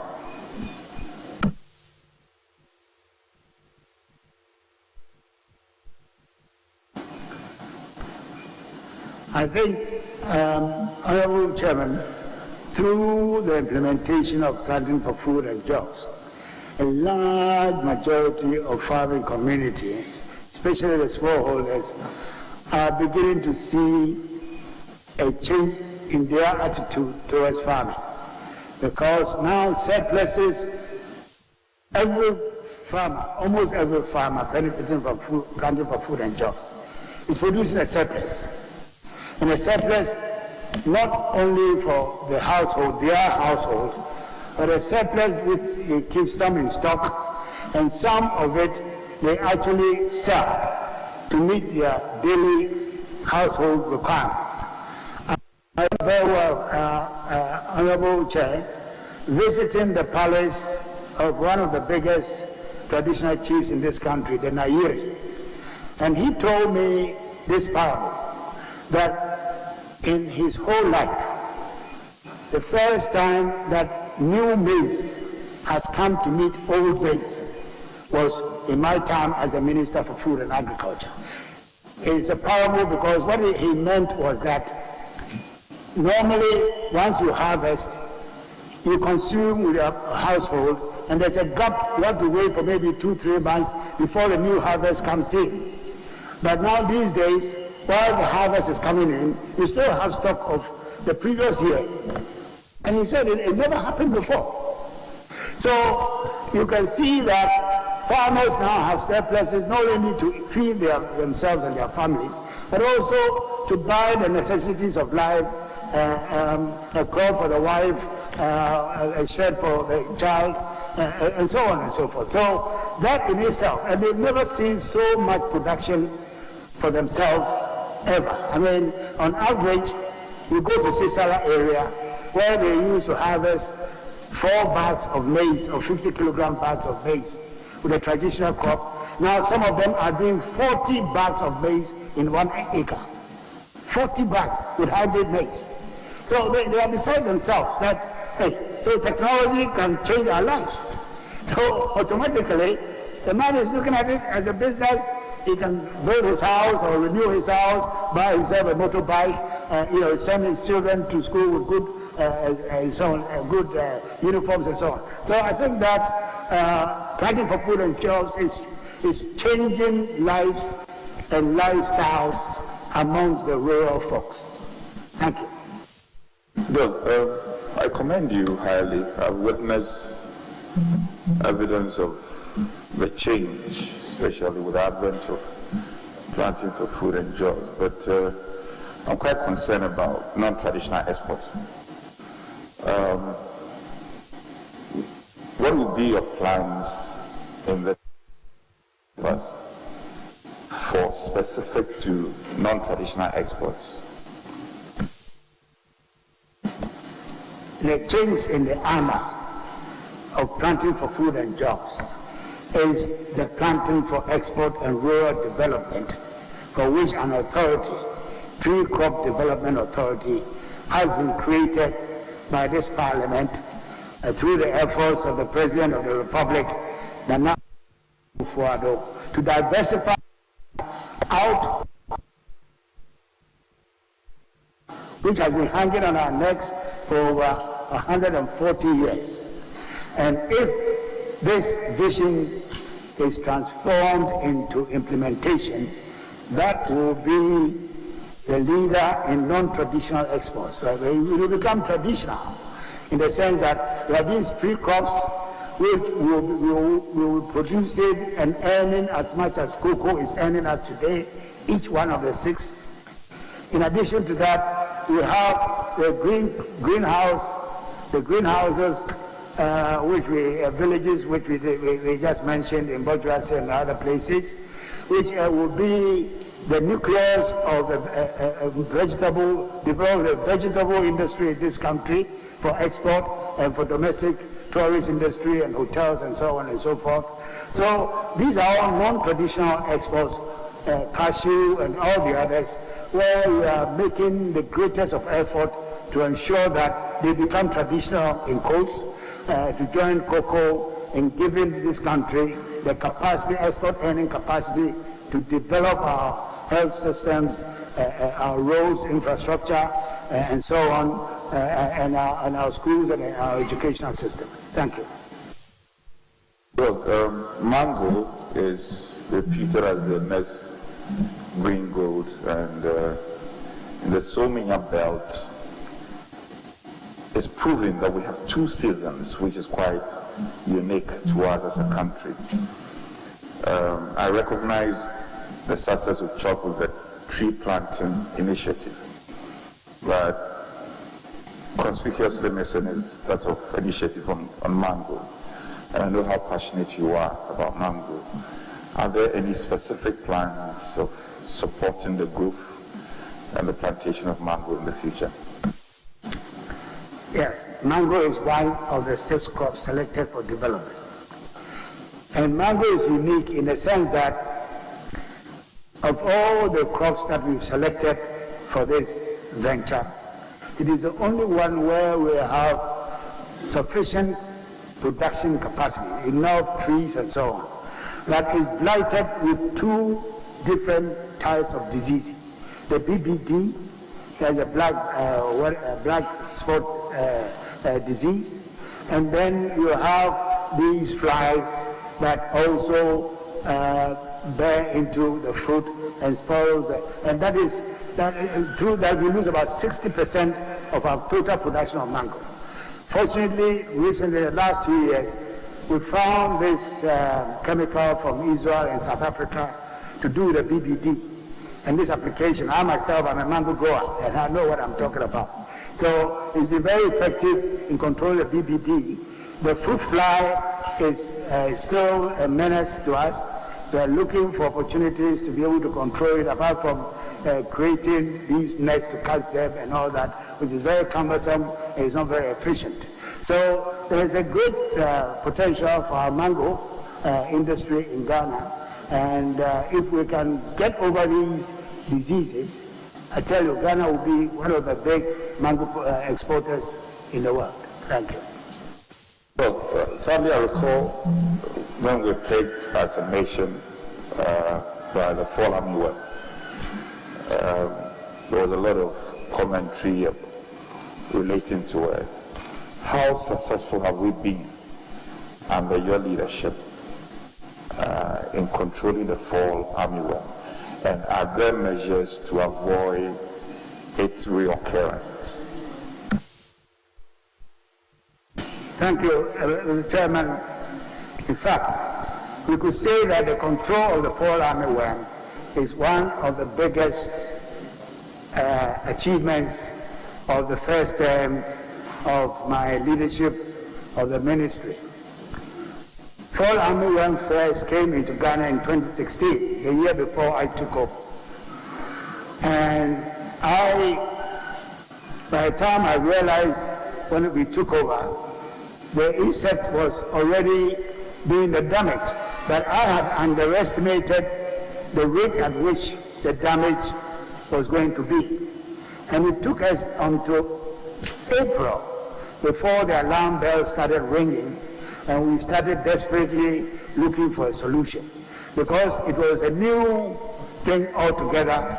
Our experts didn't know how to go about it. They hardly had to read about the biology of the insect, how to control it, how it's been done in Brazil and other places. Our extension officers had no idea. Our farmers, of course, had no clue. So before we realized and started fighting back, it was a bit late. So that year, the total area infested was 249,000 hectares. We were able to spray all the 249,000 hectares and to retrieve the area that had been affected, except 14,247 hectares which were destroyed by the army worm. We launched this program of educating our extension officers and the farmers and getting the right chemicals for their control and the timing of the application. So the following year, 2018, we lost only 79 hectares from 14,247. The following year, 2018, we lost only 79 hectares. 2019, it was reduced to only 26 hectares. Past year, 2020, we didn't lose any hectare from Fall Army Worm. And it's because now we have the experience, the farmers have the experience, we're able to buy the right combination of chemicals, distribute them to the farmers on a timely basis so that they can spray. That is, if you are doing maize, for instance, you plant 2 weeks after planting, you just spray. Whatever it is, you spray. And that saves you all the hassle for the rest of the 3 months or so that you need to harvest. So now fall armyworm has become part of the biology of Ghana. It's not going to go away, but it's just like mosquito and malaria. So long as you know how to control it, it's part of the fauna, but we know how to handle it and bring it under control. So as I speak to you, Honorable Chairman, I can say that we have defeated the fall armyworm. Thank you. Well, I guess we didn't budget for or against the invasion of the armyworm. 2017. We didn't budget for it. So how did you deal with it? Where did you get the funding to deal with it? Honorable Chairman, I had to go to Cabinet and present a case of force majeure that we are being invaded by an army. There's an army of insects which are going to hit our stomachs by destroying our food systems if we didn't do anything. So Cabinet allocated to us 10 million Ghana cedis as a special emergency funding, and that's what we used to buy the chemicals. But subsequent years, we put it in our budget, and I can give you the amount of money we spend every year on the chemicals to control the fall armyworm, the insects. So I've also read that we've become net exporters of some food items during your last of your 4 years. Yes. How did you do it? How sustainable is this feat going into the future? Thank you very much. Honorable Chairman, this is something which the whole of West Africa and the international community have come to accept as one of our achievements. In 2019, we exported 19 different food items, 150,000 metric tons of them, worth something like $90 million US. If you go through the books of the Ministry of Finance, you won't find this, because these are all, the trade is very informal. People bring CFA into this country, they change it, and then they buy these things and take them away. And instead of our customs at the borders checking and making sure that we receive whatever is required of us and the foreign exchange are returned and so on, that doesn't happen. So I call it ECOWAS trade. And we have become a major breadbasket of West Africa. Have people coming all the way from Kano to buy our foodstuffs. We also export plantains and so on from Agogo and so on into Burkina Faso, where traders have their own area for Agogo plantain. Nothing else but not Ghana, but just specifically for Agogo. And they are making brisk business. I'm sure you saw the television footage of it where a camera and a crew followed the truck of one of the traders into Burkina Faso and interviewed all the people in the value chain, the competition from Cote d'Ivoire, the fact that Ghana plantain is much preferred because of quality and is of higher price and all those things. So it's something that we have sustained. Even this year, the past year when we had drought in the south, heavy drought in the major season, heavy drought in the minor season, we temporarily drove out the price of maize in December, January. Now you see that the price of maize is coming down because the harvest from the north is feeding into the south, into the poultry and other places. I gave as a precaution a permit, Honorable Chairman, very interesting. I gave the poultry farmers sent a petition, they were pressurizing me. I gave 4 different permits for them to import yellow maize for their, and none of them was able to bring it in. Why? Because even with a high price, the world price was much higher than what we were receiving here. So it shows you the impact that Funding for Food and Jobs has had on this economy. And we intend that with the way things have gone, to to make sure that all farmers in Ghana actually come into the program to further the growth in our agricultural systems. Thank you. Well, actuarial scientists, or some actuarial scientists, have advocated the need for agro-index insurance. I know a number of jurisdictions, even in the sub-region, I think Kenya and largely Uganda, who are practicing it. I am not one person who advocates for a full-scale agriculture insurance, but I think it's something that we can do if we probably focus on, for a start, at least the non-traditionals or our staples. Is this something that has crossed your mind, and are you considering it, ensuring that maybe Ghana looks at, in the face of the climate vulgarities, climate change, the weather patterns, and all that? Thank you, Hello, Chairman. Indeed, I've had a few inquiries in my office of foreign insurance companies wanting to come and set up crop insurance. But we are at very early stage.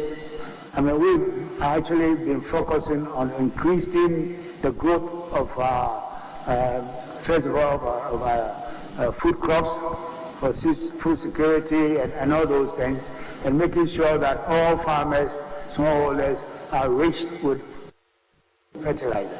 But I think the next stage will be to look at this. Two of them have brought proposals which we haven't yet considered, because there's too much on our plate at the moment. But I think that in this second term, it will be on the agenda to look at this crop insurance as a way of strengthening and sustaining the growth that we've managed to achieve in agriculture. Thank you. Look, I recognize you answered a question to irrigation, but this is specific to the Accra Plains. I've checked a number of State of the Nation address, and often it's been mentioned. Large acreage of land lying fallow. Is there any plan to develop the Accra Plains in the context of irrigation?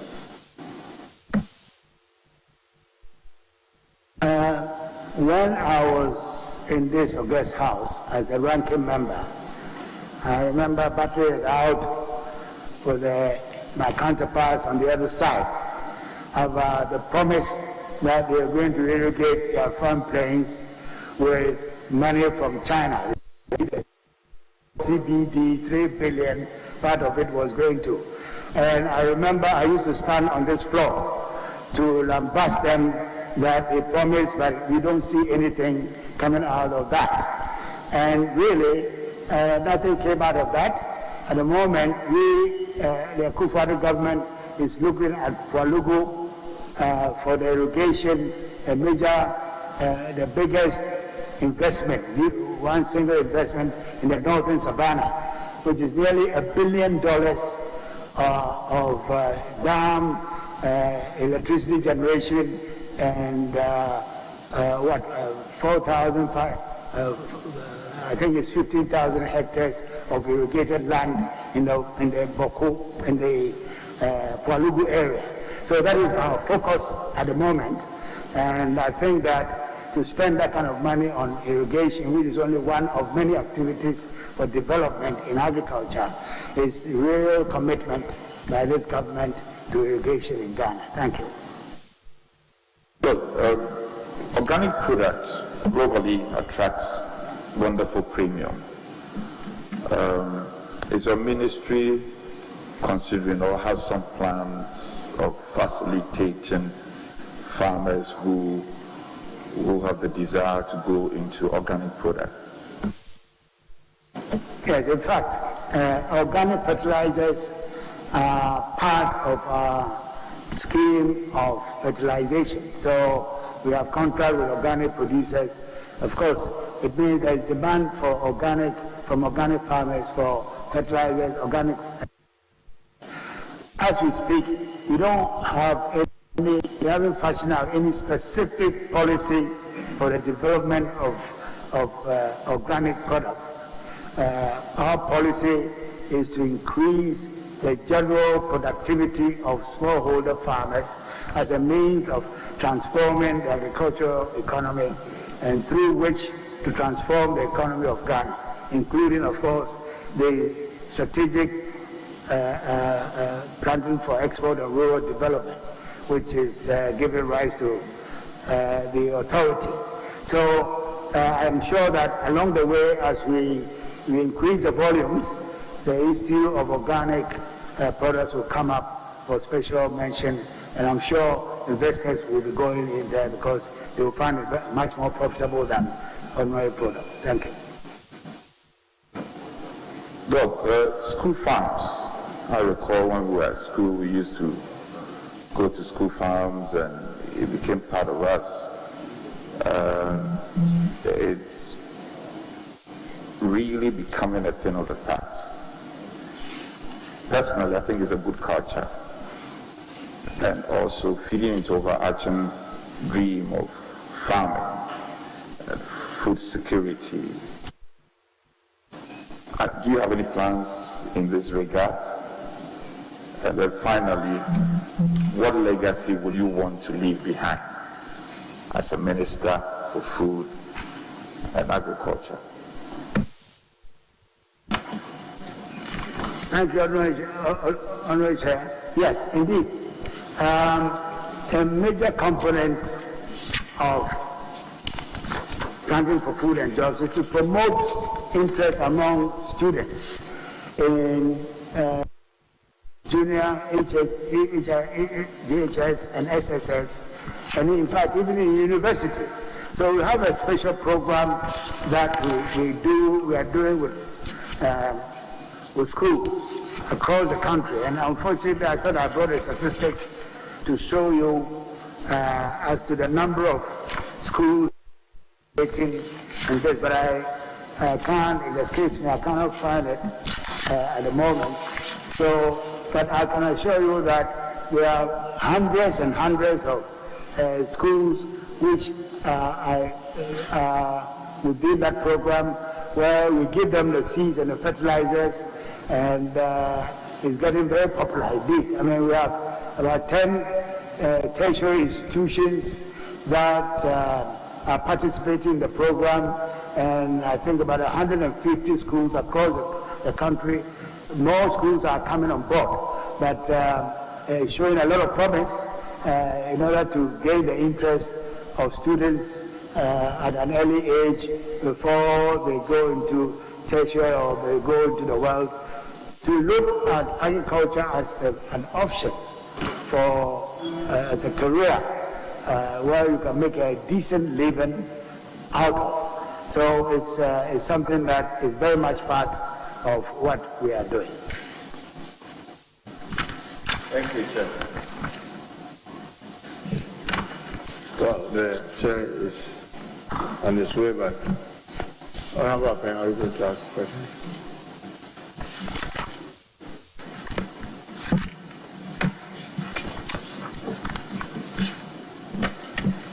Thank you, Mr. Chairman. I was waiting for you to sit so that I can make reference to you. I have in my hand the handover note of the Ministry of Food and Agriculture. Page 213, Honorable Minister, under the heading Legal Suits. And I quote, Mr. Chairman, the Ministry has been notified with legal suit by former clients and some past members of staff for perceived injustice by plaintiffs. The issues include demand for payment for contractual transactions and compensation. It is recommended that a review is undertaken of such cases to determine possible out-of-court settlements where possible. And then the undernote just said the critical issues are segregated into 30, 60, and 90 days in Appendix 16. The Honorable Minister, when you go to Appendix 16, it's not there. It's not in Appendix 16. Are this information available, and will you be willing to provide those details of the legal suits to the committee? If they are part of the records of the ministry, I don't see why we cannot provide it. Yes, we will. Thank you. Honorable Chairman, I want to find out, in an earlier answer to a question on the audit of the Kokoros, in answering, he did not give the precise answer of whether the report is ready and where is the report. Can I find out from him where is the report and is the report ready? Sir, I couldn't hear you properly. I think your thing is too close, so I can't. Yeah. I'm asking that when you assume office, you authorize the auditing of the Kokoros. Yes.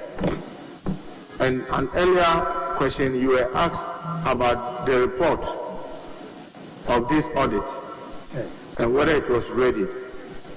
And I didn't get the answer, so I'm asking, is the report ready, and where is the report? To be honest with you, I'll have to check with Ghana Cocoa Board.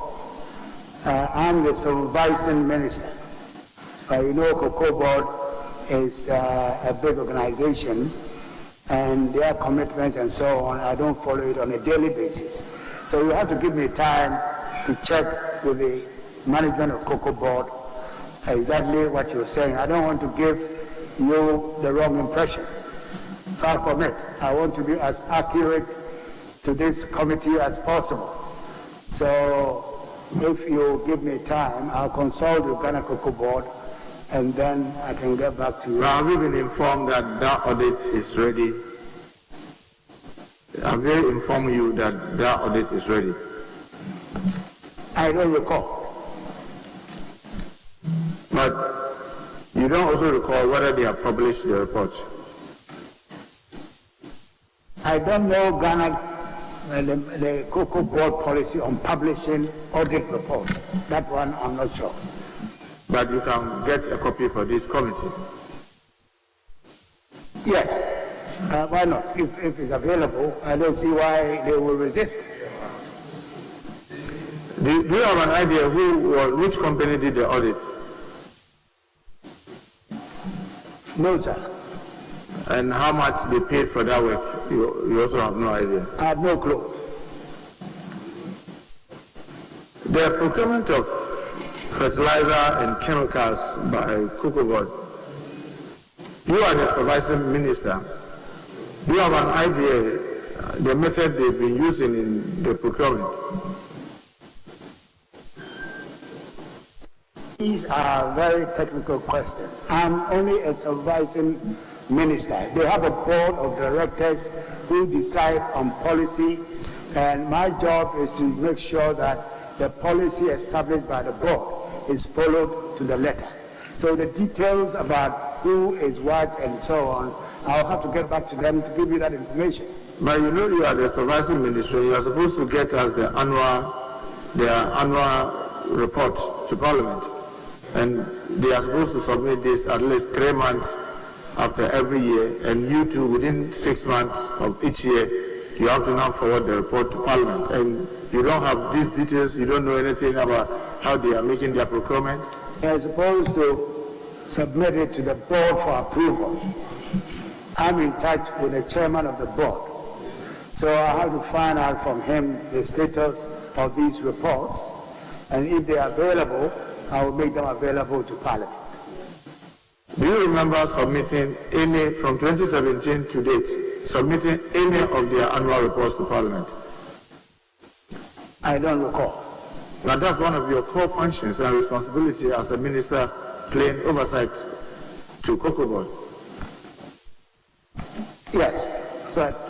so you don't have a checklist in the ministry to be sure the things that you are supposed to present to Parliament annually, to be sure that you do that so that you don't fail? Mr. Chairman, I'm only a supervising minister. The board is in place to look at these issues and to advise me. If they don't come up with these issues to me, I have a lot of other authorities under me and my own ministry and so on. So the member of Parliament for Asawasi should understand that. There are areas that I'm directly responsible, and we've sat here for 3.5 hours.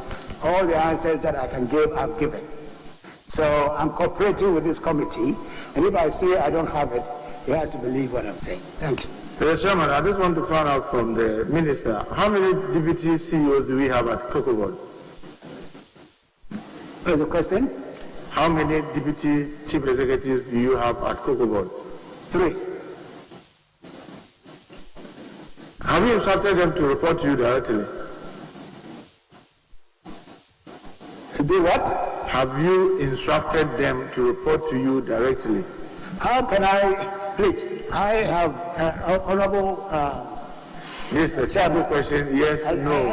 No, but, questions like that, how can I ask juniors to report to me when their bosses are... How long we just answer, no, you haven't. That makes it... No, okay, no. Do you have hand in the dismissal of the previous 3 chief executives of Cocoa Board? No. Have you recalled persons that have gone on retirement to resume work at Cocoa Board? Yes. How many of them? I can't recall. This is 4 years ago. So there are quite a few of them that we brought back to Cocoa Board when we took over. I cannot tell you as I sit here. Do you remember Mr. Yao Edu Ampoma? Yes. He's my advisor on cocoa affairs. But you first recalled him to come back as deputy chief executive of Cocoa Board. Sir, you first recalled him. Because I can't hear you. You first recalled him to come back as deputy chief executive of Cocoa Board, right? I first did what? You first recalled him to come back as chief executive of Cocoa Board. Not as deputy chief executive as of Cocoa Board. deputy chief executive. Yes, as deputy He was chief. one of the 3 that were recalled. And you remember that some of them had gone on retirement as far back as 4 years ago, 4 years before their recall. I don't remember. So Mr. Edu Ampoma, that you said is your advisor on cocoa at the ministry, how is he paid? If we could just push a little so that I can remove the mic side. He was transferred from the ministry, from Cocoa Board, to advise me in the ministry. I'm only asking how is he paid? Can I finish, please? You ask me a question, you give me the space to finish, please. Is that okay? So I'm saying that when I became the supervising minister, I needed a very senior person from Cocoa Board to come and advise me. So he was transferred from the ministry, from Cocoa Board, Cocoa House, to come to be with me at the ministry to advise me on cocoa affairs. So how is he paid? He's paid from where he came from Cocoa Board. Someone that has gone on retirement and you call and then you put the person at the ministry and you say Cocoa Board should pay him, you think that is justifiable? But sorry, could you slow down because I can't hear you. I mean, because of you, I've removed my nose. I miss most of the things that you are saying. I'm saying that. Slow down, then I can hear you, and I can give you a proper answer, please. Well, I'm sure everyone else is here and he understanding me, so you have to put your mic on so and pay attention. I'm saying that you ask for a retiree to return to Cocoa Board. When you move the person to Ministry of Food and Agriculture, and you ask Cocoa Board to continue to pay him with all his entitlement at Cocoa Board, and I'm asking, you think that is right? He was on retirement contract, and that is very normal. I have about 4 different specialists in the ministry who are on retirement contracts. And are they all paid by Cocoa Board? No. So this particular one is paid from Cocoa Board? He has answered that one. I'm only asking. But I've already answered that question. Mr. Chairman, I want to find out from the nominee in an earlier answer to a question about CMC and its board. He said that the CMC's board was properly constituted. Is that what he said? CMC. Put your mic on. CMC. You were earlier asked about the composition of their board, whether it was properly constituted, and you said yes. And I'm asking, is that what I heard you say? Yes. Who are the members that you inaugurated as board members of CMC? I cannot give their names to you now. I cannot. I don't work with them. How many are they? Because you inaugurated them. The president appointed them. But you inaugurated them. I inaugurated them. I inaugurated a lot of such boards. You can't remember. I cannot recall the numbers. Do you have the chief executive of Cocoa Board as a member? A member of that CMC board, the one that you inaugurated? I'm not sure. I have to check. Were they workers' representative on the board that you inaugurated? I'm not sure. I have to check. Were there farmers' representative on the board that you inaugurated? We have to look at the regulations governing CMC to be able to answer that question. Which regulation regulates the board of CMC? It's a limited liability company, so we have regulations. So which regulation regulates them? Company regulations, please. No, let him. That's fine. So which act regulates them, or which regulation regulates them? I cannot tell you. So how did you inaugurate a board? You can't recollect the members that you inaugurated. You cannot recollect whether the very regulation that you are talking about had been adhered to, but you went ahead to inaugurate it. Honorable Mutaka, just a follow-up for you before. Please, answer. Let him answer. If you have a follow-up, please, let him answer. When he is finished answering, you have a follow-up. You can, but it cannot be before my question, please. I've asked a question. Hello, hold on. He has just asked a question. When the nominee finishes, I'll give you the opportunity to answer. Please. Honorable Minister, kindly answer him. So, Honorable Chairman, what did you say? His question was, how come you inaugurate a committee but you don't remember the members? Not only that. You inaugurate a board, you don't remember the members. You don't remember the regulation. How will you, because I asked him about the regulation, that regulates them, and he says he can't remember. And I'm saying that, then how do you inaugurate that board? Honorable Leader, the question about regulations, I spoke to you quietly. That is a question of law. They have company regulations, which are registered with the Registrar General. It's not law. It's not law we pass. That's a private one. So leave that one out and ask the other question. Mr. Chairman, that's where I disagree, because the Companies Act was passed by an act of parliament. So we passed that law. And before you inaugurate a board, the first thing that you try to do is to check, are these persons that are coming in compliance with the existing law? So you cannot separate the two. So that's why I'm asking him. That other difference is not, the company regulation is not a legislation. It's a different one. That's why I want you to move on, please. Honorable Minister, the question is, how come you don't remember the names of the board members you? If I recall, the Chairman, I have at least 10 boards under me. And these boards were inaugurated 4 or 5 years, but 4 years ago. I'm not required to remember 10 times, I don't know how many, and their regulations. That's not my job. I'm only acting on behalf of the President of the Republic. That's all. Mr. Chairman, the act that the private company limited by shares. Sorry, you wanted a follow-up question. Yes, you may have your follow-up. Honorable nominee, please. Is CMC a subsidiary of Cocoa Board? Yes. Mr. Chairman, the act that regulates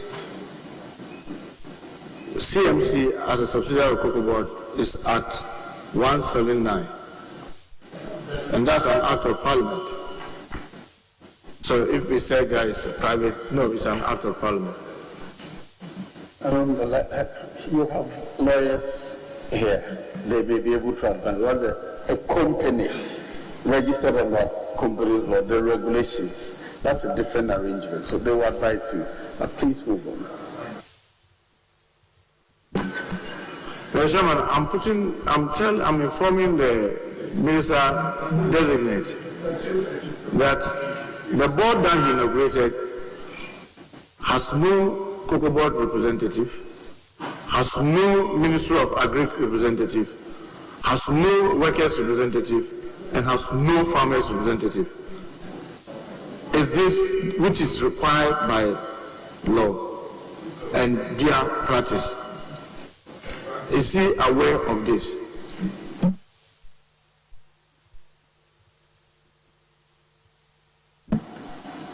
I have to check. Mr. Chairman, is he aware that since 2017, CMC has not held annual general meeting in compliance with the Companies Act? I'm not aware.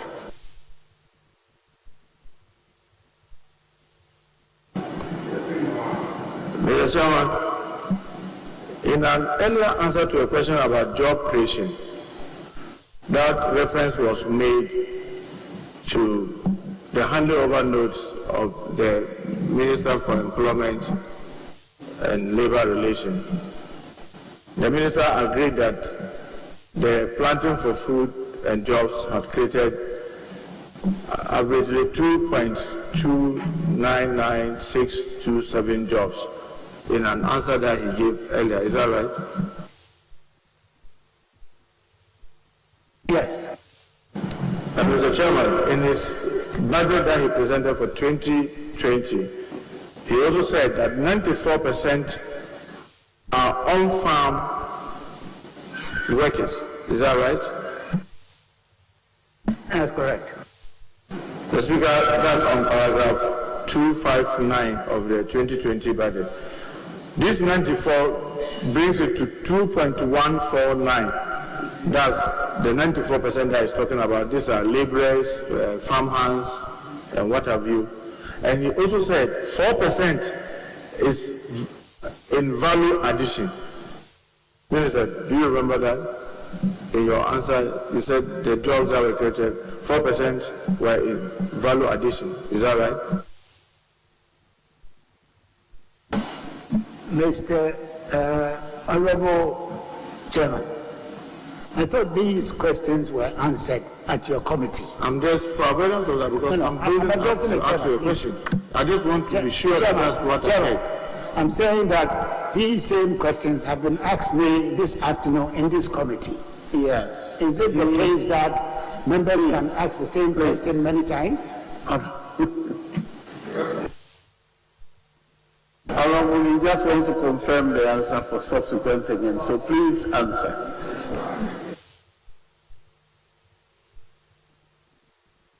I'm waiting for my answer. 4% in value addition, is that right? You said that. Yes. Mr. Chairman, that 4% gives you 91,475. When you say in value addition, what do you really mean? We're talking about processing. So, for example, in maize, when you talk about the processing, what are you specifically talking about? Processing. I'm saying that they're planting for food and jobs, and I just gave an example. You said in processing. So I said when you talk about maize and you say processing, what specifically are you talking about in relation to maize that you are referring to as processing? It's just processing the maize. Well, I heard someone talking about mole, and so even those who do interior are all part of the processing that you are talking about. Is that right? Is that right? Is that what you mean? Because if you say processing, and then someone scream, those who prepare mole, and I said those are not his words. So no, that's what I'm asking him. So those who prepare interior and all are part of this value addition that you are talking about. Am I right? Processing.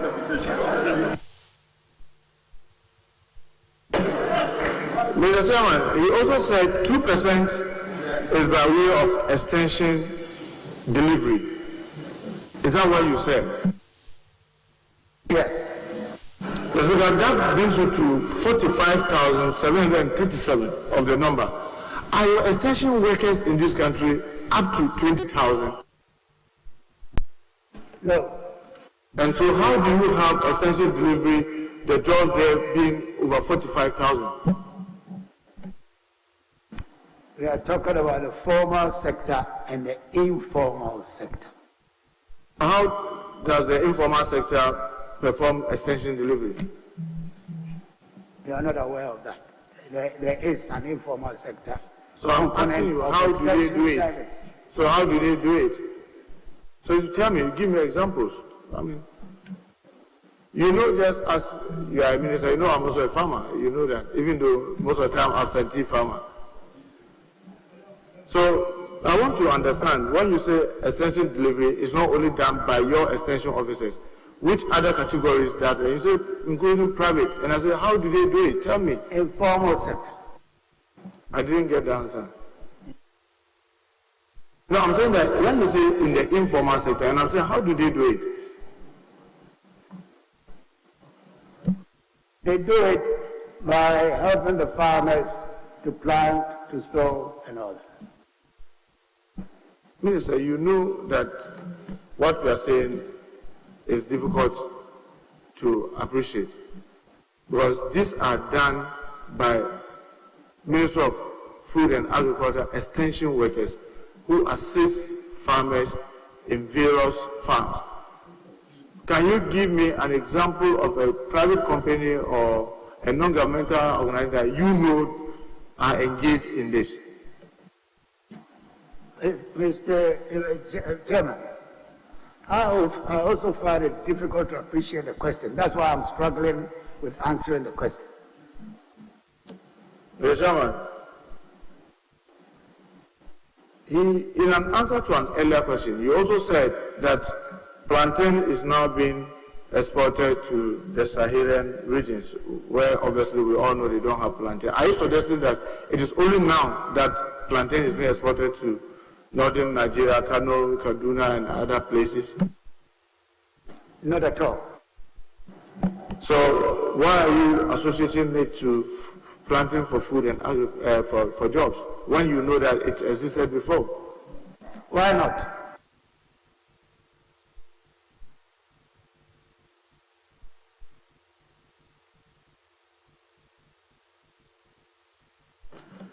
The planting for food and jobs, the segment in particular with fertilizer, are you aware that it's not available throughout the year?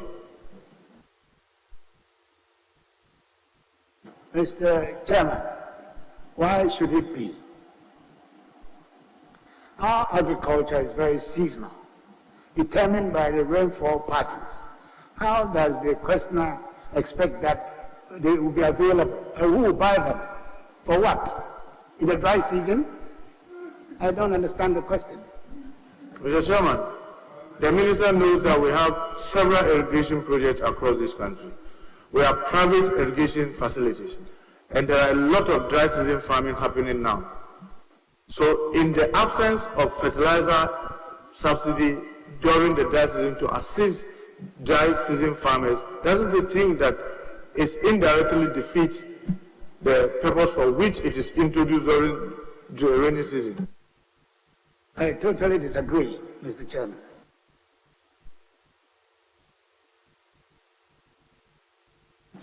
Mr. Chairman, in an answer to an earlier question about smuggling of the planting for food and jobs fertilizer, he said a lot of measures were being put in place to curtail the smuggling.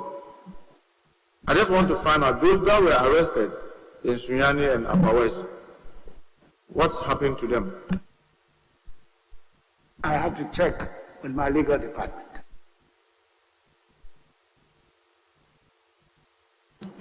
Mr. Chairman, in an earlier answer to a question, he claimed that in 2020, 400,000 metric tons of fertilizer was imported. Is that right? Was what? The answer to an earlier question, you said about 400,000 metric tons of fertilizer was imported. Is that right? That's not right. I didn't say about. I gave a specific figure. And if you give me a few minutes, I'll go back to my notes and let you know the exact figure. I'll be grateful to get the exact figure.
Sorry, Mr. Chairman, my things are mixed up, so I need time to look through them.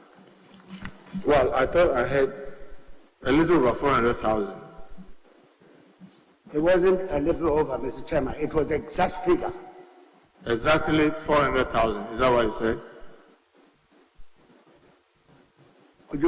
Can I hear the question again? I'm saying that you said it's exactly 400,000 metric tons. I didn't say that. I gave an exact figure to the last unit. Okay, but the principle is that from 2017 down to 2020, every year in, year out, the importation or distribution of fertilizer has been going up. Am I right? Yes. So, Mr. Chairman, if you take the volumes of import of hybrid maize seeds, and local certified maize seed, which constitute about 60% of the seed used, if projected, Ghana should have cultivated about 1 million acres or 400,000 hectares. Therefore, we should be having over 3 million tons of maize. Why then did we have shortage of maize during the latter part of last year? I had said earlier that there was a massive drought in the major season in the south and a massive drought in the minor season in the south. These droughts come once every 4 or 5 years. We have been lucky to escape that until last year when we were hit. Fortunately, we had a very good crop in the north except for the Baku area or Logo where there was a flooding. Otherwise, we go to Switzerland and the other places, the crop was very good. And this is why with the harvest, maize and other soya and so on, prices are now coming down.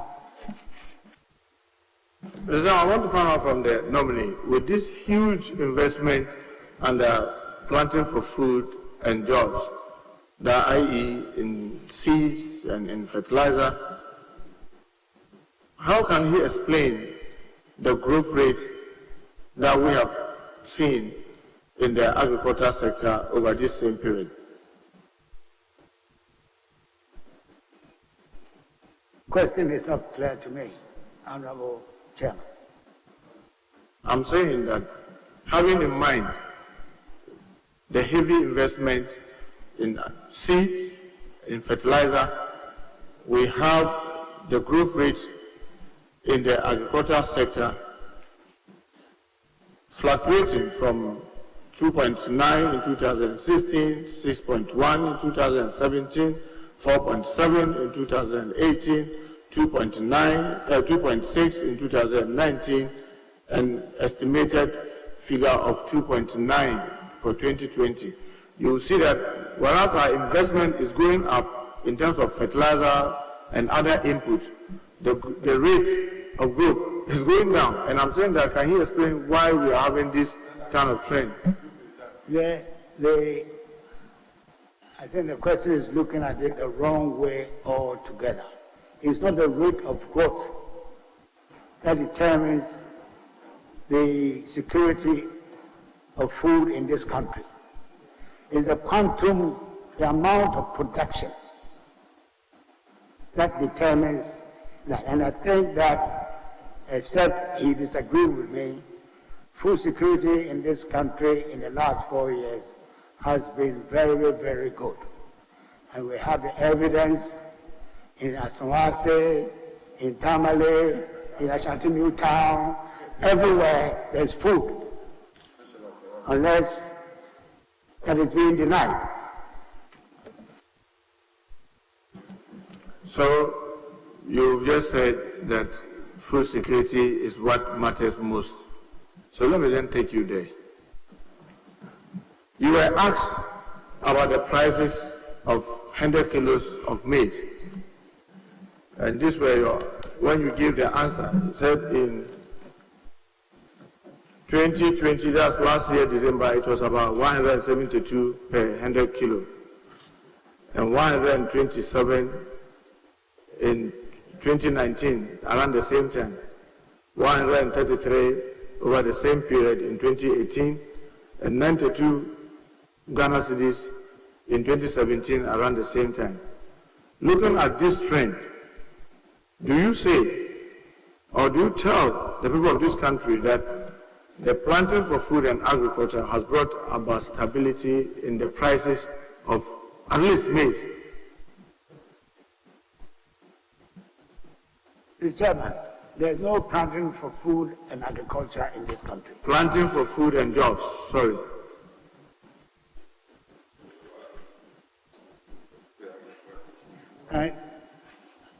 Can the question be repeated? In an earlier answer to my question, when I was talking about the group, you said that no, I shouldn't be looking at the group, I should look at food security. And you say that the evidence is there, whether in Aswansi, and you mentioned so many other places, that, I mean, food security is guaranteed. And I then referred you that, okay, then let's go and look at the security of food. And I'm saying that from 2017, the price of maize has moved from 92 Ghana cedis to, in 2020 December, 172 Ghana cedis. And I'm asking you, do you tell the people of this country that that program, Planting for Food and Jobs, have brought stability and therefore food security to them, looking at the jump of over 87 price in the price of maize alone? There is a difference between price stability and food security. I think the questioner is mixing the two. The fact that it's not a price stability does not mean there's no food security. And I want to correct that impression. I would be very happy to be educated. Tell me the difference.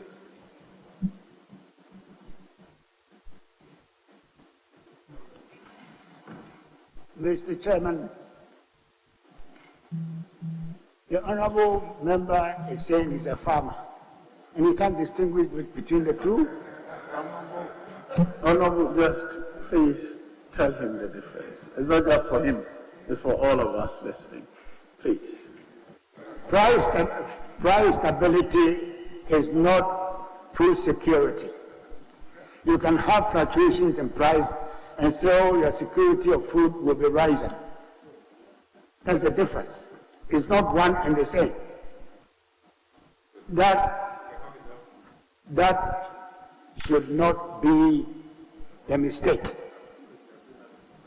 Yes, sir, I'll be very happy he tells us what food security is. He's the Minister for Agri for the past 4 years. I challenge you, tell us what food security is. The food security is exactly what you are seeing in this country in the last 4 years, where there's so much food, making everybody, all food prices down, even here at this time where we have the season of dryness, you still have all types of foods and fruits along. And I don't think I'm the only witness. Everybody will bear witness to the fact that you go to all markets, rural markets, urban markets. Food security is availability of food. Is that right? Yes, that's what I'm trying to say. Yes, all right. Just make it simple like that. Okay. Now, Mr. Chairman, it is not just availability. You can never define food security without inputting the price of the commodity. You can't. By any means possible. If you are going to define food security, in it embedded will be the cost element. That's an opinion, Chairman. It is not. Even though we are not going to litigate, because I believe that the good people of this country are listening to all of us, including the experts.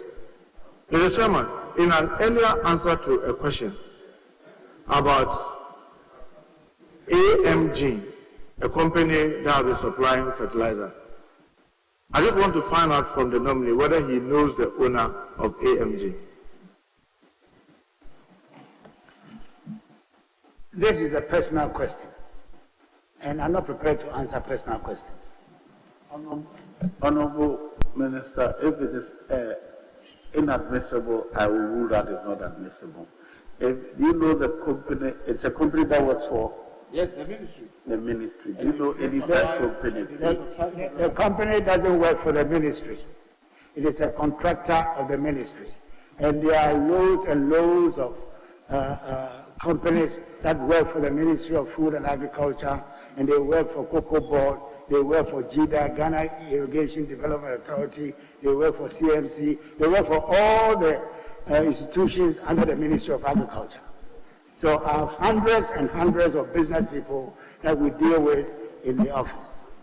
So that's why I'm asking you, this particular one, whether you know the owner. Can he define what he means by no? Because, Mr. Chairman, in fairness to me, a lot of these, they come to my office or I meet them outside. Some of them I knew even before I became Minister for Food and Agriculture. Honorable Minister, it's a company, is that right? Yes. It's a company, so there will be an owner, so to speak. Yeah, so if there's any specific person you want to ask, otherwise, owner will be inappropriate. Any of the directors? Do you know any of the directors? The directors are not necessarily owners of the company. Well, you said owner, and I don't know who owns AMG, but I know managers and some directors who work for that company. Who is he? Asking whether you know Ernest Appiah. I want you to define what is no. If I somebody that do you know any person called by that name? Yes, I know someone called Ernest Appiah. Is he related to AMJ company or AgroWave? I know that he's a director of AMG company. Do you have an idea when his company was registered? How would I know? I don't have any idea about these companies. How do you expect me to know? Are you aware that they've been supplying fertilizer to the planting for food and jobs over the past 4 years? Oh, this is what I'm saying. Hundreds of companies have been supplying fertilizer to us. Are you also aware that they alone supply close to 50% of all the fertilizer that are supplied by to the ministry? I'm not aware of that.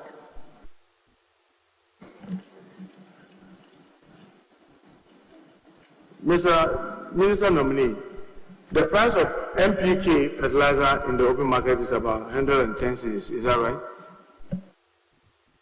I cannot have to check. The subsidy on the fertilizer within the program Planting for Food and Jobs is, as your ministry put out, supposed to be 50%, right? It has been up to now. And farmers are asked to buy at the subsidized price of 85 cedis. Are you aware of this? There are official prices for the 50% subsidy, which every farmer is supposed to pay. Of course, in some cases, either the retailers, there are all kinds of things which go on. So the policy is 50% subsidy. If anybody gets less than that, then they are being cheated out of pocket. Are you aware that it is being sold to farmers as 85 cedis? That's the question I just asked. I'm not aware. Will you find out? Because that is the price at which farmers are being sold the fertilizer. We have monitors, Honorable Chairman, we have people all over this country who monitor these things to us. And that has not been one of the complaints that we are getting. So I don't know where he's getting his information and how many farmers are paid 85 and so on and so forth. I'm not aware at all. From the monitoring system that we have all over the country, we have no record of anyone reporting that they are selling above the subsidized price.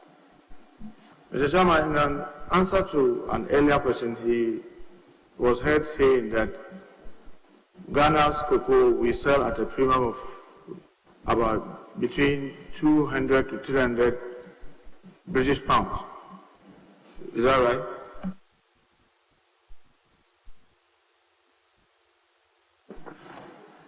Can you repeat the question?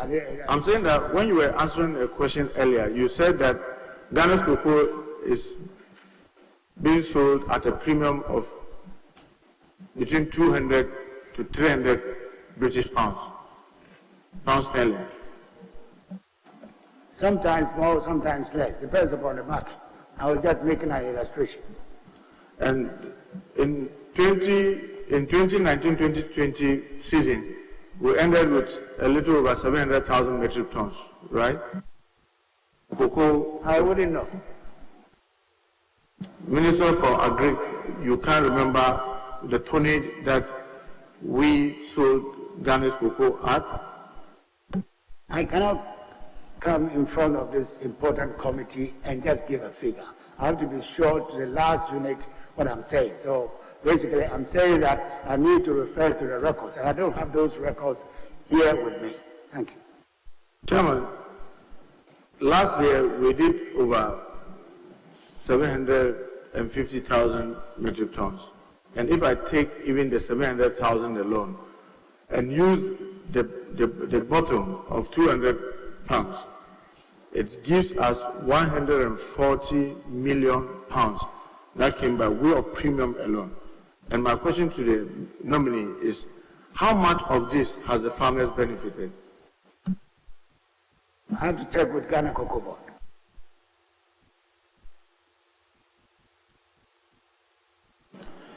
Mr. Chairman, to Gapoha, when earlier questions were asked, I just want to find out from the nominee whether he directed the Gapoha authorities to issue a license to Food Terminal Company Limited?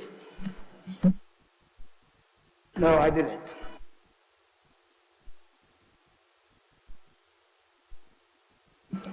And also an earlier answer to a question, you said that the Ministry of Food and Agriculture had an agreement with Gapoha for this terminal in 2008. Did I hear you say that? Yes. And was it in the name of the Ministry of Food and Agriculture, or it was in the name of a different company? Ministry of Food and Agriculture. You said it was in the name of the Ministry of Food and Agriculture and not Fruit Terminal Company Limited. The Ministry of Food and Agriculture had an agreement with the fruit exporters. I've forgotten the name of that they give to the fruit exporters. And that agreement was signed on behalf of the ministry and the government by the late Deborah, Honorable Deborah, who was then the Minister of Food and Agriculture. Have you made this statement anyway that the Board of Fruit and Export Terminal Ghana Limited has created bottleneck to the export of fruits through the port, and the operations of this Fruit and Export Terminal Ghana Limited are unduly adding to the cost of supplying horticultural product export outside Ghana? Have you made this statement anywhere? Never. A statement made outside my office or inside my office, no. There's been correspondence between me and the Minister for Transport, copied to Gapoha and the other ones. But I've never made a statement that you are quoting.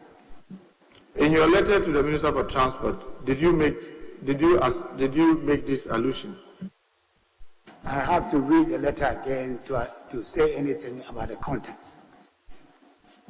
Are you aware that Gapoha had a concession agreement which was executed on May 18, 2015 with Fruit Export Terminal Company Limited? I'm not aware. Will you be surprised if you are told that this contract is still in force, that has been signed by Gapoha and Fruit Export Terminal Ghana Limited? Mr. Chairman, nothing surprises me in this world. As the Minister designated for Food and Agriculture, if approved, will you want to see this concession terminated? I am yet to be appointed, approved by this committee, and I'm not prepared to make any comment or speculate on any action for my future. You are the Minister, you are the representative of the President at the Ministry of Food and Agriculture currently, and as we speak, you still have some authority of the President to act within the ministry. Will you want to see this contract or concession agreement terminated? The instructions are that I'm just keeping the fort, not to make any commitment, financial or otherwise, in this capacity as acting in the name of the President. So I cannot. Mr. Chairman, I want to find out from the nominee, from 2017-2018 cocoa season, whether the price of cocoa was increased. That is aware. Which period again? 2017-2018 season. Whether you are aware whether the price of cocoa was increased for the ordinary farmer. I have to check. Do you remember the current price of cocoa per bag? I have to check. Mr. Chairman, in 2017, the price, 2016-2017, the price of cocoa per bag in Ghana was 475 cedis. In 2017-2018, there was no increase. In 2018-2019 season, it was increased to 515, and then in 2019-2020 season, it was increased to 660. And Mr. Chairman, from 2017 all the way to 2020, the price increase is 39%. Yes, Mr. Chairman, I want to find out from the nominee whether he thought this pricing is fair to the farmer.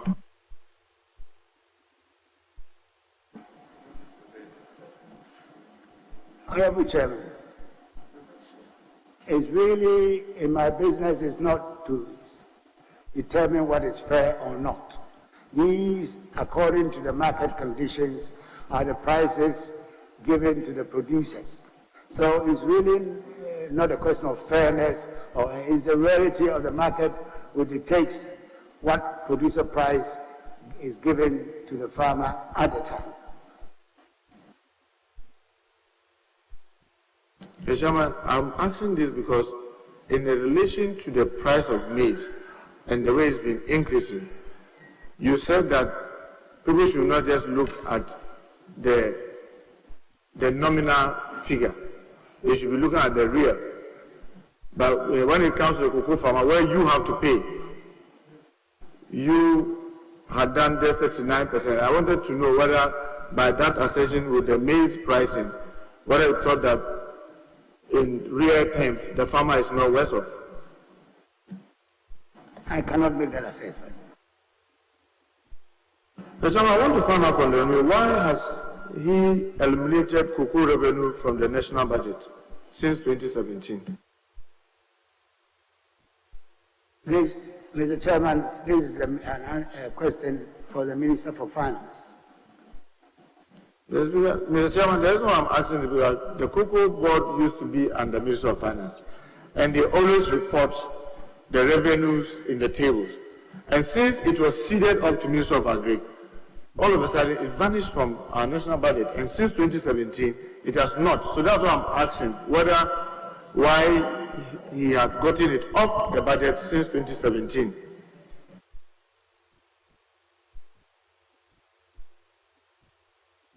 The law that took cocoa board back to Agri was just last year.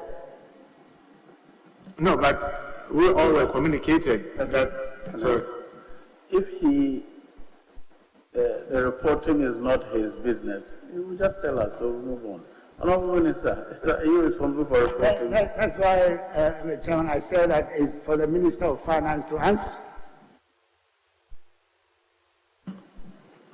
Mr. Chairman, the Havana Rice project, the collapse, in an earlier answer, he gave an answer that wasn't very clear. Can I get the understanding? In an earlier answer to a question about the Havana Rice project, about its collapse, I wasn't very clear about the answer you gave. Will I be held? What he said was that there's a litigation with the ministry. That is ongoing, and the private people have taken over the land. That was very clear in the record. So answer the question on that, if you may. So if private persons are encroaching the land when the ministry is in litigation with the farm, what is the ministry doing to safeguard the land since they are in litigation? We try our best with the resources we have, and it's not only Abaime, it's all over the country. Lands of the ministry are being encroached left and right. We are fighting back, but it looks like a losing battle, but we are doing the best we can. Mr. Chairman, the minister is saying looks like a losing battle. Do I get the impression that it's like it's giving up the fight to protect the lands that the Ministry of Food and Agriculture has across this country that badly need protection from him? Mr. Chairman, I'm a fighter. I don't give up at all. I'm just giving you the current situation that we have been invaded left and right, center, and that's what I meant by that. Chairman, I have a point of interest. Honorable nominee, Honorable Oyerga said you've been playing tennis, and because he was going to settle scores because we're always beating him. Have you been playing tennis with the chief whip from Asawase as well? I don't know whether he's ever held a racket before, but not to my knowledge. No, but would you want to take him to the tennis court? Because he's been your good friend. He's been your good friend. Yeah. You know, he has his lenses down, and he's asking his questions down. Okay. Mr. Chairman, in an answer to an earlier question, about the army worm, the minister gave us these statistics that in 2017, we had to struggle to protect 249,000 hectares of land. Only about 14,000 hectares were destroyed. Then in the following year, it dropped to just 79 hectares. The subsequent year, it further dropped to 26 hectares. And he was telling us on authority that in 2020, no farm was destroyed by the armyworm. Mr. Minister, nominee, this is what I heard you say. Is that what you said? That's exactly what I said. Honorable Minister nominee, I'm sure a lot of farmers who are listening to us will not be happy with you because I can tell you that in 2020, yes, we are still battling with armyworm. Yes, the devastation is not as before, but we still have farms being destroyed. Will you investigate this? The report for the monitoring for the end of 2020 has not reached me. We are still in the first quarter. There's always a relay, but up to the time the last report came, there was no destruction, zero destruction. Mr. Chairman, thank you very much.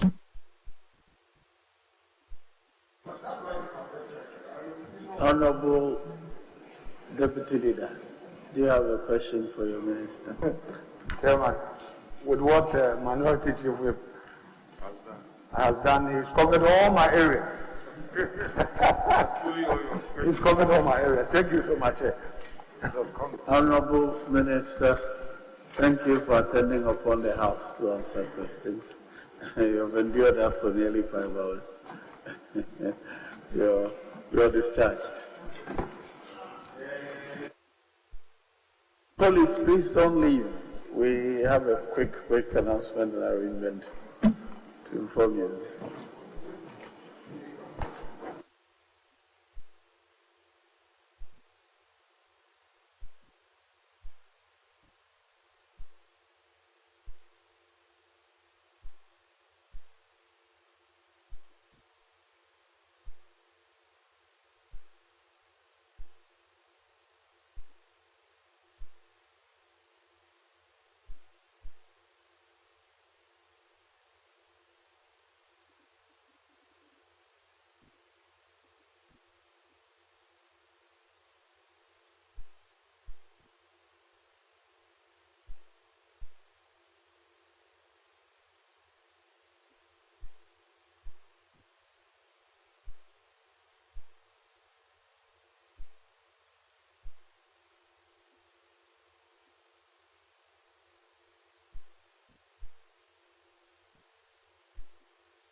Arab members.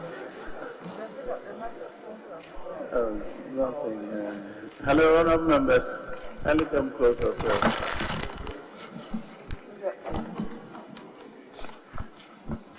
So far, we have covered 18 18 out of the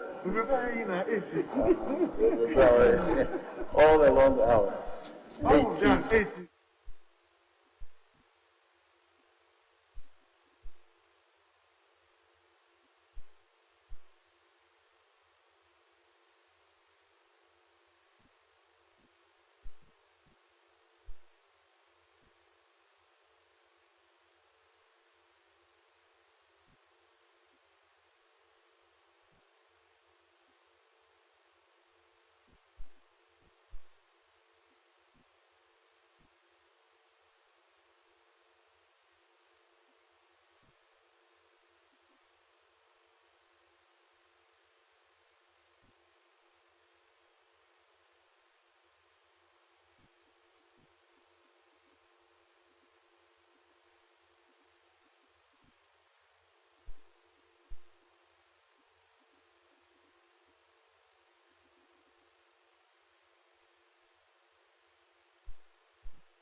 Playing it. I'm a cement seller, so I'll use this money to open my shop.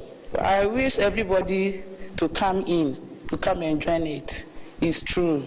It's not 419. Star 787 hash. Make my life better today. Three-year lottery says, apart from the Saturday regular star 787 hash lottery draw, there is a special Tuesday draw where 50 players win 200 cedis each. There is also the special Thursday draw where 6 players are rewarded 1,000 cedis each. The head of customer experience at star 787 hash, Mr. Richard Akotobanfo, said all tickets purchased for the special Tuesday and Thursday draws automatically qualify for 328,000 cedis jackpot draw this Saturday, February 20, 2021. This Saturday, star 787 hash is giving you the opportunity to win 328,000 Ghana cedis with only 5 Ghana cedis. Minya, you have seen this before. We have done 1 million Ghana cedis, we have done 920,000 Ghana cedis and more. This is your moment to win 328,000 Ghana cedis with only 5 Ghana cedis. What are you waiting for? Just pick your phone, dial star 787 hash to play now. It could be a turning moment. To participate in any of the draws and win a mouth-watering 328,000 cedis, prospective participants must dial star 787 hash, select play now, enter participation, and confirm mobile money pin for payment. Star 787 hash can be played on all mobile networks anywhere in Ghana.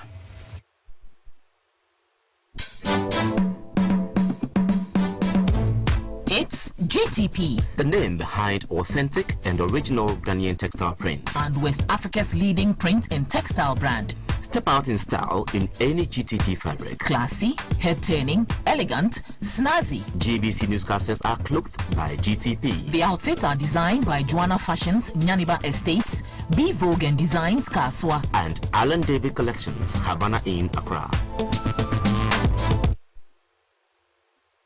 You're watching News Hour. Time to take a quick breather. We'll be back shortly with the business segment. Please do stay.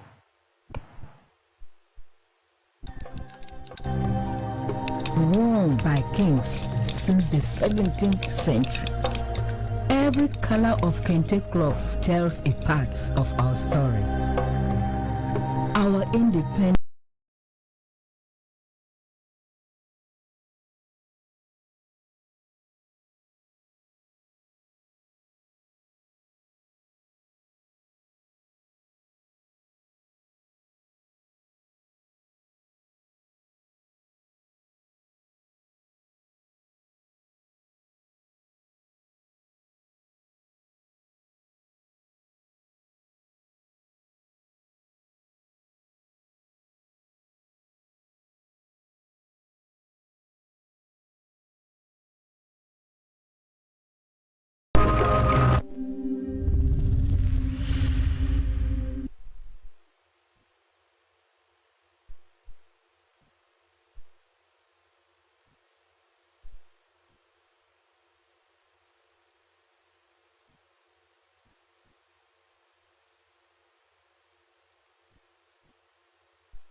Feely with HD Plus. Get the best companion for your HD TV with HD Plus. Dial *879# to activate and enjoy the first 2 months for free.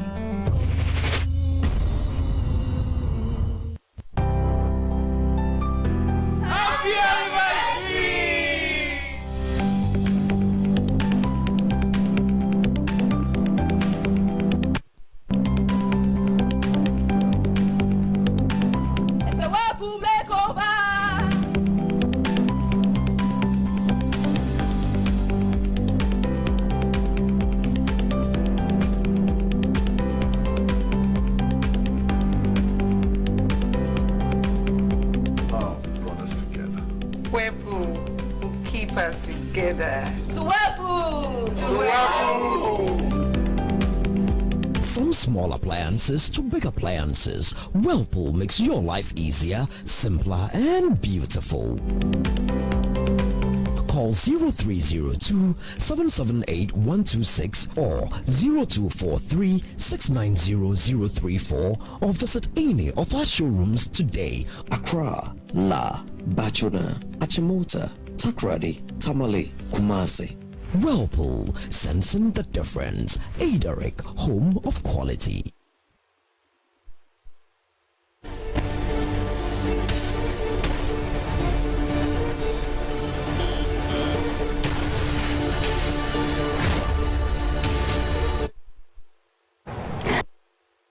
Good to have you join us for the business segment of news. Live on GBC News, proudly sponsored by Adaric Limited, the authorized distributor of Whirlpool products in Ghana. And I am Dorothy Ajamai. Unilever Ghana has launched a new toothpaste under banner, natural herbal formula in Accra. The all-new Pepsodent Herbal is uniquely fortified with herbal extracts to prevent cavities, strengthen teeth, gums, and fight bad breath. The product offers complete oral care protection from nature. Pepsodent is a family brand that helps clean, care for, and protects families' teeth and gum, making them strong and healthy. Pepsodent was first launched in Ghana in 1963 and has ever since won the heart of several generations. The name Pepsodent has become synonymous with good dental care, so most people refer to other toothpaste as Pepsodent. Today, the new herbal Pepsodent on the market comes with additional protection for the teeth and gum, leaving the mouth fresh. The product also provides triple protection infused with an active microcalcium agent that adds layer protection against cavity. The oral care manager, Mame Sewa Sefa, mentioned the 3 unique benefits in one paste and what makes the product different from the others. It offers consumers 3 benefits, that is anti-cavity, fresh breath, and white teeth. However, the difference between Pepsodent Herbal Triple Protection and Pepsodent Triple Protection is that Pepsodent Herbal has the added green tea extract and the citrus peel to give consumers strong teeth, strong gums, and white teeth. Children below the ages of 6 can use it. However, they need to use a pea-sized amount with supervision from an adult. The brand influencer, Caroline Sampson, advised parents to inculcate the habit of brushing the teeth twice daily in their children to help them develop strong teeth. Anytime I have to choose a product, I need to make sure, my members of my household are safe, and also gives me value for my money. I think it's just a gradual process that each parent needs to, do. And with time, the kids would adhere to all that they have to do in the house. Unilever says it still remains the same trusted brand in Ghana's oral care sector, and the new Pepsodent Herbal Pack change for easy identification ushers in an exciting period for the brand for vitality to life and meeting the everyday needs of Ghanaians.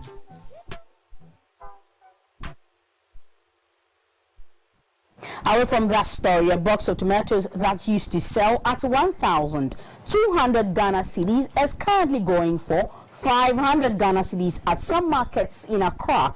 The sharp drop in price means consumers are making savings of 700 Ghana cedis. A trip by GBC News to the Arts Center market in Accra showed that the decrease in price of the produce on the markets is due to the halt in the strike by tomato truck drivers associations since last week.